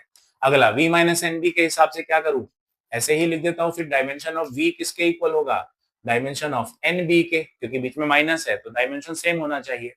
v का डायमेंशन वॉल्यूम है ना, तो l क्यूब होगा। n का कोई डायमेंशन होगा नहीं, खाली b का होगा, तो आपका b का फॉर्मूला भी निकल गया। b का डायमेंशन हो गया sir l cube, m0 l cube t0, है ना। ध्यान रखना, इसको ब्रैकेट में डालना जरूरी है। हाँ, इसको ब्रैकेट में डालना जरूरी है। ये था आपका एप्लीकेशन नंबर 2। अब हम आते हैं एप्लीकेशन नंबर 3 पे। थर्ड एप्लीकेशन और आखिरी एप्लीकेशन वो क्या है जी? To change one system to another, एक सिस्टम से दूसरे सिस्टम में कन्वर्ट करना, एक सिस्टम से दूसरे सिस्टम में कन्वर्ट करना आना चाहिए। ये है हमारा इसका थर्ड एप्लीकेशन, ये है इसका थर्ड एप्लीकेशन। चलिए देखते हैं अब इसमें करना क्या है। देखो, इसके अंदर हम लोग एक फॉर्मूला अप्लाई करेंगे, n2 by n1 is equals to m1 by m2 की power a, L1 bye L2 की power b, T1 bye T2 की पावर c। ये एक फॉर्मूला है जो भी कन्वर्जन करते टाइम हमें लगाना पड़ता है। अब यहाँ पे 1 और 2 क्या है, ध्यान से देखना, ठीक है, ध्यान से देखना। एक सिस्टम से दूसरे सिस्टम में या तो एमकेएस से सीजीएस दिया होगा या फिर सीजीएस से एमकेएस दिया होगा, क्योंकि सिलेबस के अंदर हमारे यही दोनों चीजें हैं। एफपीएस हमारे सिलेबस का पार्ट नहीं है, वो कन्वर्जन हमें नहीं करना, हमें कन्वर्ट क्या करना है, एमकेएस से सीजीएस, सीजीएस से एमकेएस, इन्हीं दोनों में घूमना है, ठीक है। तो यहाँ पे जो ये टू वर्ड है, ये टू वर्ड है, ये टू बेटा क्या है, ये टू वो है जो निकालना है। क्या निकालना है सर? निकालना ये है कि जो भी सिस्टम निकालना हो, एमकेएस निकालना हो तो ये टू वर्ड आपका एमकेएस को रिप्रेजेंट करेगा, सीजीएस निकालना हो तो ये टू वर्ड आपको सीजीएस को रिप्रेजेंट करेगा, ठीक है। ये वन वर्ड क्या दिखा रहा है, तो ये दिखा रहा है जो दिया है, जो गिवन है, ठीक है, ये वो दिखा रहा है। चलो एक क्वेश्चन से समझते हैं। मान लो आपको कन्वर्ट करना है 1 न्यूटन में कितने डाइन होंगे। अब ध्यान से सुनना बेटा, कभी डाइन सुना ही नहीं जीवन में। ध्यान रखना, कैसे पता लगेगा कि कोई चीज सीजीएस है या एमकेएस है। तो अगर वो चीज तुमने सुनी है अभी तक की पढ़ाई में, जैसे कि न्यूटन सुना है तो ये एमकेएस है, जो भी चीज सुना है वो एमकेएस है, जो नहीं सुना वो सीजीएस है। Okay, very easy. तो न्यूटन से डाइन बनाना है, इसका मतलब डाइन मेरा सीजीएस हुआ और न्यूटन मेरा एमकेएस हुआ। क्या दिया है, 1 न्यूटन दिया है ना, तो न्यूटन जो कि एमकेएस है, डाइन जो कि सीजीएस है, आपको एमके से सीजीएस में कन्वर्ट करना है। तो निकालना क्या है, सीजीएस निकालना है ना। तो ये टू वर्ड आपका जो निकालना है, यानी टू वर्ड मेरा यहाँ पे सीजीएस बता रहा है और वन वर्ड मेरा एमकेएस बता रहा है, राइट। चलिए अब देखिए करना कैसे है। तो n2 अपॉन n1, सबसे पहला काम m1 बाई m2, वन क्या बता रहा है, एमकेएस। मुझे बताओ एमकेएस में मास होता क्या है, किलोग्राम। तो आपको यहाँ ऊपर लिख देना है 1 kg। नीचे आ रहा है m2, टू किसके लिए था, सीजीएस, तो सीजीएस में ग्राम ग्राम होता है, तो नीचे लिख दो ग्राम। पावर है a। सिमिलर L1, 1 4 किसके लिए था, 1, यहाँ पे मेरा 1 था एमकेएस, एमकेएस में लेंथ होता है मीटर, यानी 1 मीटर लिख दो। और L2 सीजीएस, सीजीएस में होता है लेंथ सेंटीमीटर, पावर b लिख दो। ऐसे ही टाइम, भाई चाहे एमकेएस हो चाहे सीजीएस हो, टाइम तो सेकंड था ना दोनों में, तो 1 सेकेंड 1 सेकेंड दोनों में आएगा, पावर सी। अब मेरा सवाल है बेटा, ये 1 ABC क्या है, how to find this ABC. देखो एबीसी है dimension, dimension of what, dimension of उसका जो निकालना है। न्यूटन किसकी यूनिट होती है, Newton is the unit of force.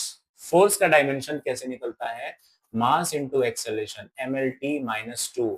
देखो जो m की पावर है वो a है, तो यहाँ पे आप a के बदले क्या लिख दोगे, यहाँ पे आप a के बदले लिखोगे वो पावर, a की पावर, m की पावर 1 है, यानी ये 1 आ गया। दूसरी चीज आप b की जगह क्या लिखोगे जी, आप b की जगह क्या लिखेंगे, b की जगह, b की जगह लिखेंगे वहां क्या, l की पावर 1, तो यहाँ भी 1 आएगा। c की जगह क्या लिखें सर, c की जगह आपको लिखना पड़ेगा जो c की पावर यानी t की पावर है -2। देखो सेकंड सेकंड तो कट गया वैसे भी, है ना। इस मीटर सेंटीमीटर को काटना है तो कन्वर्ट करना पड़ेगा, कैसे, किलोग्राम। सबसे पहले ये लिखा n2 बाई n1 बराबर, देखो इसके बात कर रहा हूँ वहां पे, तो n2 बाई n1 बराबर क्या है, 1 kg बाई 1 ग्राम। 1 kg को ग्राम में बनाऊं तो क्या लिख सकता हूँ, 1000 ग्राम, 1000 ग्राम, नीचे 1 ग्राम है, पावर 1 है। ऐसे ही बेटा 1 मीटर को सेंटीमीटर बना लो, 1 मीटर में कितना सेंटीमीटर आया, 100 सेंटीमीटर, नीचे 1 सेंटीमीटर है, पावर 1 है। और ये देखो ये तो कैंसिल ही हो गया, 1 की पावर चाहे -2 रहे चाहे -10,000 रहे, वो रहेगा तो 1 ही ना, तो इसको 1 ही छोड़ दो, हटाओ। देखो ग्राम से ग्राम गया, सेंटीमीटर से सेंटीमीटर गया, आंसर आया ये 3 जीरो और ये 2 जीरो, यानी 5 जीरो आ गए। 10 की पावर 5 लिख सकता हूँ। इधर आ रहा है n2/n1। So what is n2? n1 को इधर फेंकिए बेटा, n1 इंटू 10 की पावर 5 आ गया, है ना।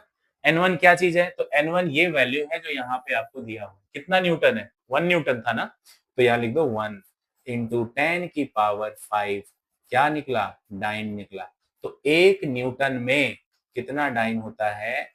10 की पावर 5 डाइन होता है। इस तरीके से हम कन्वर्ट करते हैं from one system to another. So this is the method. आपको ये पैटर्न समझ में आया होगा। मैं एक बार दोबारा से एक क्वेश्चन दे रहा हूं जो आपको करना है सॉल्व इसी पैटर्न से, कि 1 जूल में कितने अर्ग होते हैं। अब अगेन, क्या आपने जूल सुना है? तो हाँ सर सुना है, जूल हमेशा से बचपन से सुनते आ रहे हैं। तो जूल सुनते आ रहे हैं तो जूल एमकेएस है, और अर्ग नहीं सुना तो वो सीजीएस है। तो आपको दिया क्या है? देखो टू वर्ड के लिए मैंने क्या बोला था? टू क्या है? टू मेरा वो है जो निकालना है। इस वक्त आपको निकालना क्या है? वही निकालना है जो सुना नहीं है, अर्ग। यानी टू आपका सीजीएस बता रहा है, वन आपका एमकेएस बता रहा है। फॉर्मूला अप्लाई करो, n2/n1 इक्वल टू m1/m2 की पावर a, L1/L2 की पावर b, T1/T2 की power c। Right. Same formula दोबारा से अप्लाई करके देखते हैं, चलिए लगाते हैं। तो सबसे पहले वन वर्ड क्या बता रहा था मेरा? वन वर्ड बता रहा था एमकेएस। तो अगेन मैं काम करूंगा 1 किलोग्राम, नीचे 1 ग्राम, एमकेएस में केजी होता है ना सर, ए। ऐसे ही L1 लेंथ है तो 1 मीटर, नीचे 1 सेंटीमीटर, पावर बी। टाइम के लिए क्या होगा? 1 सेकेंड, नीचे भी 1 सेकेंड, पावर हो गया सी। नाउ किलोग्राम को ग्राम बनाए तो 10 की पावर 3 लिख दूं, सीधा 1000 ग्राम 10 की पावर 3 लिख देता हूँ। नीचे 1 ग्राम है, ऊपर 10 की पावर 3 ग्राम है, पावर अभी हम ए लिख देते हैं। मीटर को सेंटीमीटर बनाऊंगा तो 100 सेंटीमीटर, यानी 10 की पावर 2 सेंटीमीटर, पावर आया बी। ये तो कैंसिल हो गया, फिर पावर कुछ भी हो उससे कोई फर्क नहीं पड़ता। तो एबीसी होगा क्या? 1 की पावर सी है ना, एबीसी होगा क्या? तो एबीसी इज द डायमेंशन। किसका डायमेंशन है? जूल किसकी यूनिट होती है? जूल एनर्जी की यूनिट है, वर्क की यूनिट है। तो वर्क का डायमेंशन बताओ।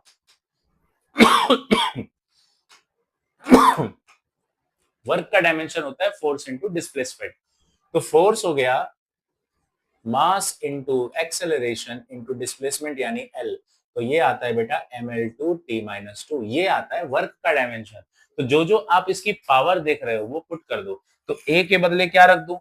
इस ए के बदले, इस बी के बदले और सी के बदले क्या रखना है? ए के बदले रखना है जो एम की पावर है यानी 1, बी के बदले रखना है जो एल की पावर है 2, और टी की पावर वो लिखना -2। देखो सेंटीमीटर सेंटीमीटर, ग्राम ग्राम कट गया।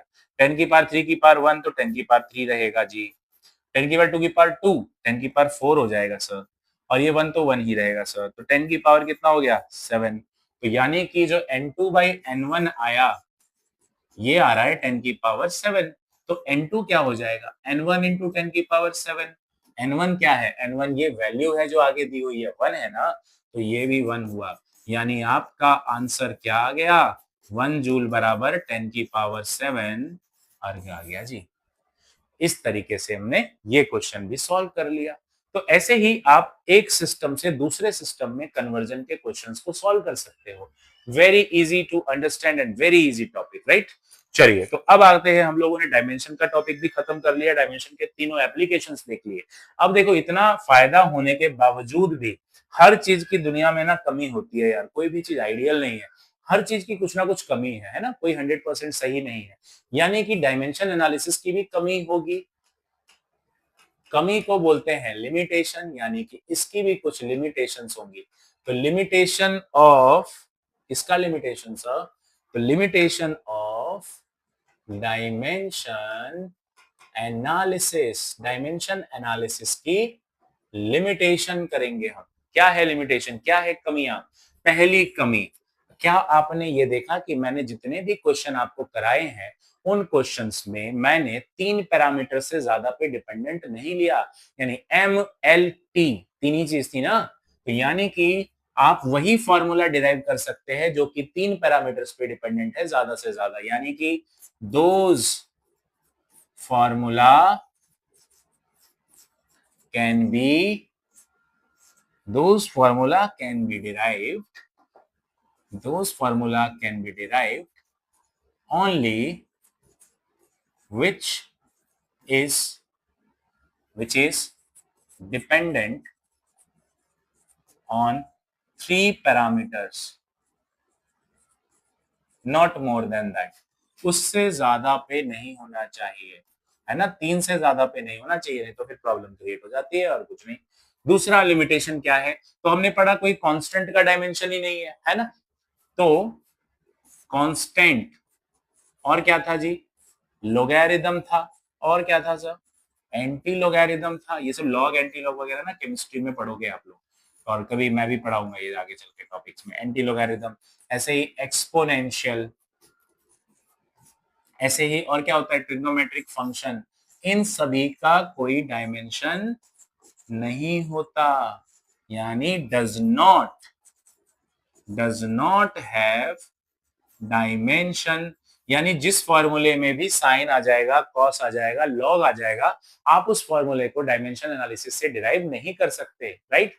वो फॉर्मूला तो डिराइव ही नहीं किया जा सकता डायमेंशन एनालिसिस से। तो नाउ तीसरा और आखिरी जो हम लोग लिखने वाले हैं लिमिटेशन, तीन लिमिटेशन काफी होंगे हमारे लिए।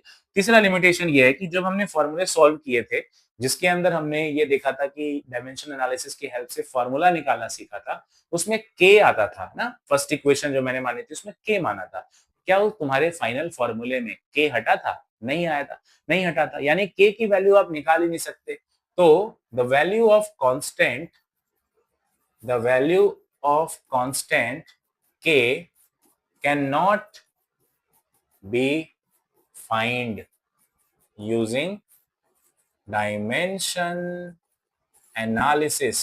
तो भाई डायमेंशन एनालिसिस से आप उस k का यूनिट, सॉरी k का डायमेंशन या k का वैल्यू नहीं निकाल सकते। ये हो गया limitation number 3। So this was the dimension analysis topic, जो इस चैप्टर की जड़ है, जो इस चैप्टर की शान, आन बान शान है, ठीक है। अब देखो इसके बाद क्या आता है, इस टॉपिक के बाद क्या आता है, ये जो टॉपिक था ना डायमेंशन एनालिसिस, ये था आन बान और शान, इस चैप्टर की जान, है ना। अब जो है, अब बहुत बेसिक, बहुत छोटी छोटी चीजें बच गई जो हमें जानना है। जैसे कि इस चैप्टर में एक टॉपिक है जिसे हम कहते हैं बेटा सिग्निफिकेंट फिगर्स। क्या बोलते हैं? Significant figures. ध्यान से देखना इस टॉपिक को, सिग्निफिकेंट फिगर्स। जैसे एक टीचर ने क्या करा, एक बच्चे को एक रस्सी दिया, बोला कि बेटा देख ये एक रस्सी है और इसकी लंबाई को नाप के बता कितना आता है। ये बच्चा बड़ा ही सीधा बच्चा, इसने क्या किया कि सर मैं ना इसको स्केल से नापता हूँ, मेरे ज्योमेट्री बॉक्स में स्केल है। तो इस बच्चे ने इसको स्केल से नापा और बताया सर ये तो 1.5 सेंटीमीटर का है, ये जो रस्सी आपने मुझे दिया है ये 1.5 सेंटीमीटर का है। ऐसे ही एक दूसरे बच्चे को बोला, ये था स्टूडेंट ए, दूसरे बच्चे को बोला कि भाई चल तू अब इसकी वायर की लंबाई फिर से निकाल कितना आता है। तो इस बच्चे ने इस बार एक डिवाइस का इस्तेमाल किया। ये डिवाइस आपने कहीं ना कहीं देखा होगा, और नहीं देखा तो आपके लैब में इसका एक्सपेरिमेंट होने वाला है बेटा। ये डिवाइस होता है वर्नियर कैलिपर। इस डिवाइस को वर्नियर कैलिपर कहते हैं। क्या है ये वर्नियर कैलिपर? ये डिवाइस डेसिमल के बाद और ज्यादा डिजिट तक मेजर करता है। तो इस बच्चे ने कहा सर ये तो 1.51 सेंटीमीटर है, इसकी लंबाई कितनी है 1.51 सेंटीमीटर है। तो मुझे बताओ क्या वो पहला बच्चा गलत था क्या? तो नहीं, गलती ना उस पहले बच्चे की थी, ना आप शाबाशी सेकंड बच्चे को देने वाले हो। दिक्कत यहाँ क्या है, यहाँ पर इंस्ट्रूमेंट की प्रॉब्लम है। यहाँ पर जो एरर है ना वो इंस्ट्रूमेंटल प्रॉब्लम है ना, इंस्ट्रूमेंटल एरर है। तो ये इंस्ट्रूमेंटल एरर में आप एक चीज गौर करो, इन दोनों वैल्यूज में जहां पर एक जगह 1.5 और एक जगह 1.51 लिखा है, दोनों में एक ऐसी क्वांटिटी है जो सेम है दोनों के लिए। वो क्या? 1.5 दोनों में सेम है और ये 1 अलग है। तो इस 1.5 को हम कह देंगे सर्टेन। क्या बोल देंगे इसको? हम लोग कह देंगे बेटा सर्टेन डिजिट। ये फिक्स डिजिट हो गई, सर्टेन डिजिट हो गई, जो कि किसी भी डिवाइस से निकाल लूं सेम ही निकलेगा, चाहे मैं स्केल से निकालूं चाहे वर्नियर कैलिपर से। और ये लास्ट वाली डिजिट कहलाएगा अनसर्टेन। ठीक है, अनसर्टेन। सो कुल मिलाकर के हमारा जो डेफिनेशन आया सिग्निफिकेंट फिगर का, वो क्या आया? तो वो आया the combination of certain and uncertain digits, दोनों का combination, certain and uncertain digit is called, क्या बोलेंगे, इज कॉल्ड सिग्निफिकेंट फिगर्स। उसको हम लोग सिग्निफिकेंट फिगर्स बोलेंगे। देखो सिग्निफिकेंट फिगर्स के कुछ रूल्स हैं। रूल्स क्या कहलाता है वो हम लोग साथ साथ कवर करेंगे, जैसे जैसे मैं एग्जांपल कराते जा रहा हूँ रूल्स कवर होते जाएगा। ठीक है, तो रूल्स क्या है, तो रूल्स नो रूल, मैं यहाँ पे साइड में कटिंग लगा देता हूँ रूल्स की, ताकि एक बार में आप सारी चीजें लिखी हुई हमारे सामने में आ जाए। तो रूल्स क्या है, पहले सबसे पहला रूल कि हम लोग ये कर सकते हैं, जैसे फॉर एग्जांपल मैंने कोई नंबर लिखा 109, इसमें दो नॉन जीरो के बीच में अगर कोई जीरो आता है तो वो सिग्निफिकेंट फिगर में काउंट नहीं, सॉरी, अगर दो नॉन जीरो के बीच में, पहला रूल है, अगर दो नॉन जीरो के बीच में कोई जीरो आता है तो आप उसको as a significant figure count करेंगे। जैसे कि 1 और 9 नॉन जीरो डिजिट है और जीरो इसके बीच में एक जीरो डिजिट है ना, नॉन जीरो के बीच में, तो इस जीरो को as a significant figure count करोगे तो how many significant figure here, count करो डिजिट कितने हैं, 1 2 3, तो सिग्निफिकेंट फिगर 3 होगा। ठीक है, दो नॉन जीरो के बीच में आने वाला नंबर सिग्निफिकेंट होता है। 1005, देखो दो नॉन जीरो के बीच में दो जीरो आ रहे हैं तो ये भी सिग्निफिकेंट है। How many significant figure, 4। इस तरीके से हम यहाँ निकाल सकते हैं। चलो अगला रूल देखते हैं बेटा। अगला रूल एक ये कहता है कि अगर कभी लास्ट में जीरो हो, कोई सिग्निफिकेंट, उधर कोई नॉन जीरो नहीं है, लास्ट में जीरो है खाली, तो इन जीरो को आप सिग्निफिकेंट फिगर के तौर पे नहीं लेंगे। दो जीरो को क्या करेंगे, तो सिग्निफिकेंट कितना हुआ यहाँ पे 1 हुआ। ऐसा कहीं भी हो, जैसे मैंने 1000 वो 1000 लिख दिया, 1000, तो यहाँ पे लास्ट के 3 जीरो, इसके इधर कोई नॉन जीरो नहीं है तो ये तीनों सिग्निफिकेंट में नहीं गिने जाएंगे। How many significant then, only 1।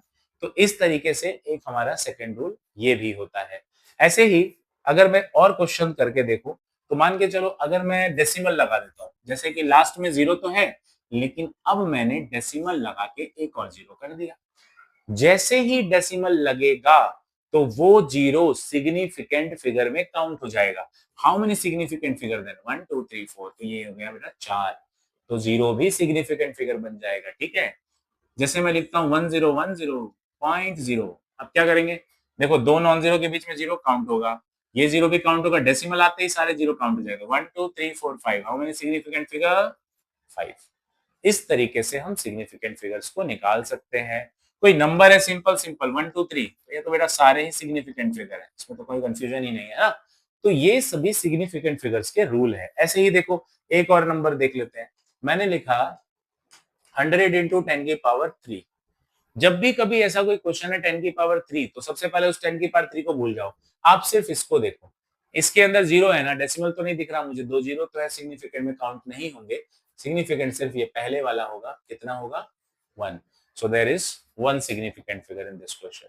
इस तरीके से हम लोग सिग्निफिकेंट फिगर्स को निकाल सकते हैं अलग अलग रूल से। ठीक है, चलिए अब कुछ क्वेश्चंस हम लोग सॉल्व करते हैं सिग्निफिकेंट फिगर पे। यहाँ पर कुछ क्वेश्चंस की मैं कटिंग लगा रहा हूँ, आप लोग इस क्वेश्चन को ट्राई करिए और कमेंट बॉक्स में इसके सिग्निफिकेंट फिगर्स आप लोग बताएंगे। रूल्स मैंने सिखा दिया बेटा, रूल एक बार फिर से रिवाइज कर लेते हैं। दो नॉन जीरो के बीच में अगर कोई जीरो आता है तो वो सिग्निफिकेंट फिगर काउंट होगा। अगर लास्ट में जीरो आता है, कोई डेसिमल नहीं आता, तो वो जीरो सिग्निफिकेंट फिगर में काउंट नहीं होगा। अगर डेसिमल आ जाता है तो लास्ट के जीरो सिग्निफिकेंट फिगर में काउंट हो जाएंगे। अगर 10 की पावर कुछ समथिंग आता है तो आपको 10 की पावर नहीं देखना, उससे पहले वाले डिजिट को देखो और उसका सिग्निफिकेंट फिगर रख दो। इस तरीके से हमारे पास ये सिग्निफिकेंट फिगर आते हैं। And the last topic of the chapter is what, the chapter का लास्ट टॉपिक होता है बेटा राउंडिंग ऑफ। ये इस चैप्टर का आखिरी टॉपिक है, इसके बाद हमारा ये चैप्टर फिनिश्ड हो जाएगा। तो राउंड ऑफ करने का भी कुछ रूल्स है। ये नहीं कि दुकान पे जाते हो कहते हो सर 520 रुपए का सामान हुआ, राउंड ऑफ करके 500 रुपए ले लो, है ना, बोलते हो कई बार ऐसे टर्म। तो यही होती है राउंड ऑफ, कि हम लोग नियरेस्ट डिजिट तक जाते हैं, नियरेस्ट कौन सी जीरो तक जाते हैं, इस तरीके की चीजों को राउंड ऑफ कहते हैं। तो कुछ रूल्स हैं, 3 रूल है कुल मिला के। आपको हमेशा बेटा लास्ट डिजिट चेक करना है। अगर लास्ट डिजिट चेक कर रहे हो तो लास्ट डिजिट देखो 5 से बड़ा है या छोटा है। यदि last digit, if last digit is greater than 5, greater than 5, अगर लास्ट डिजिट 5 से बड़ा आ रहा है तो क्या करना है, तो ऐड कर दो 1 इन प्रीसीडिंग किसमें ऐड कर दो बेटा, प्रीसीडिंग डिजिट में। स्पेलिंग गड़बड़ हो सकती है प्रीसीडिंग की, तो प्रीसीडिंग डिजिट में ऐड कर देंगे 1 and remove the last one. Last digit को रिमूव कर दो, रिमूव द लास्ट वन। अब कैसे, देखो एग्जांपल के लिए मैंने लिखा 109.36, यहां पे लास्ट डिजिट चेक करो 5 से बड़ा है या नहीं, 6 इज ग्रेटर देन 5, और अगर 6 ग्रेटर देन 5 है तो ऐड 1 इन द प्रीसीडिंग। इससे प्रीसीडिंग मतलब इससे पिछला 3 है ना, उस 3 में एक जोड़ दो, 4 लिख दो, और लास्ट वाले 6 को हटा दो, रिमूव द लास्ट वन, 6 को हटा दो, तो आपका हो गया राउंड ऑफ 109.4। एक और देखते हैं 134.69, no last digit is 9 greater than 5, तो प्रीसीडिंग मतलब इससे पिछले वाले में एक जोड़ दो, तो आपका आंसर हो जाएगा 134.7। इस तरीके से ये रूल नंबर फर्स्ट है कि यदि लास्ट डिजिट 5 से बड़ा आता है तो ऐड कर दो 1 प्रीसीडिंग वन में, यानी प्रीसीडिंग वाले में। दूसरा, यदि 5 से छोटा हो जाए तो क्या करे जी, तो second rule, if the last digit is less than, last digit क्या हो जाए, लेस देन 5 हो जाए, देन रिमूव, हटा दो लास्ट डिजिट को यार, remove the last digit and write as it is, वैसे ही लिख दो जैसा वो बचा, remove the last digit and write as it is, जैसा वो है वैसा लिख दो। देखो एग्जांपल देखो 109.34, अब बताओ लास्ट डिजिट क्या है, लास्ट डिजिट 4 है, तो 4 क्या है सर, 5 से छोटा है, 5 से बड़ा है, 5 से छोटा है, 5 से छोटा है तो प्रीसीडिंग एज इट इज छोड़ दो, लिखा है ना, रिमूव द लास्ट डिजिट, ये लास्ट डिजिट जो 4 है उसको हटा दो and write as it is, जैसा बचा वही लिख दो 109.3, just remove the last digit, 4 को हटा दो। एक और देखो 134.63, लास्ट डिजिट 3 लेस देन 5, हटा दो, 3 को हटा दूंगा तो क्या बचेगा जी, 6 बचेगा, यही आंसर हो जाएगा सर, है ना। तो सिंपली लास्ट डिजिट को हटा दो, अगर वो 5 से छोटा है तो बची हुई चीज ही तुम्हारा आंसर हो जाएगा राउंडिंग ऑफ का। थर्ड और आखिरी, थर्ड में क्या, ग्रेटर देन 5 था तो ऐड 1, लेस देन 5 तो राइट एज इट इज उसको हटा के, और अगर 5 ही आ जाए तो क्या करूं, इफ लास्ट डिजिट इज 5, तो यहां पर एक कैच है, यदि लास्ट डिजिट 5 है तो आपको दो चीजें चेक करनी पड़ेगी बेटा। If the last digit is 5, check the preceding digit, preceding one, उससे पहले वाले को चेक करो, क्या उससे पहले वाला ऑड है या उससे पहले वाला इवन है। अगर उससे पहले वाला प्रीसीडिंग डिजिट ऑड है तो आपको ऐड 1 करना पड़ेगा, एक जोड़ना पड़ेगा प्रीसीडिंग में, और यदि लास्ट डिजिट इवन है तो write as it is, write as it is. दोनों रूल यूज हो गए पहले शुरू वाले। देखो एक एग्जांपल के थ्रू बताता हूँ, 108.35 एक ये ले लो और 108.45 एक ये ले लो। देखो दोनों में करके देखते हैं, लास्ट डिजिट दोनों में 5 है, यहाँ भी 5 है, प्रीसीडिंग वन, प्रीसीडिंग यानी इससे पहले वाले को चेक करो, ऑड है या इवन है, 3 इज एन ऑड, ये ऑड नंबर है, क्या करना था ऑड में 1 जोड़ना था भाई, तो आंसर हो जाएगा 108.4, 3 में एक जोड़ दो 4, ये आ गया आंसर, 5 को हटा दो। अब यहाँ देखो लास्ट डिजिट 5 है, अगेन आप प्रीसीडिंग को देखो, यहाँ पर क्या हुआ, ऑड नहीं है, यहाँ पर क्या है, इवन, तो इवन में क्या करते हैं, write as it is, last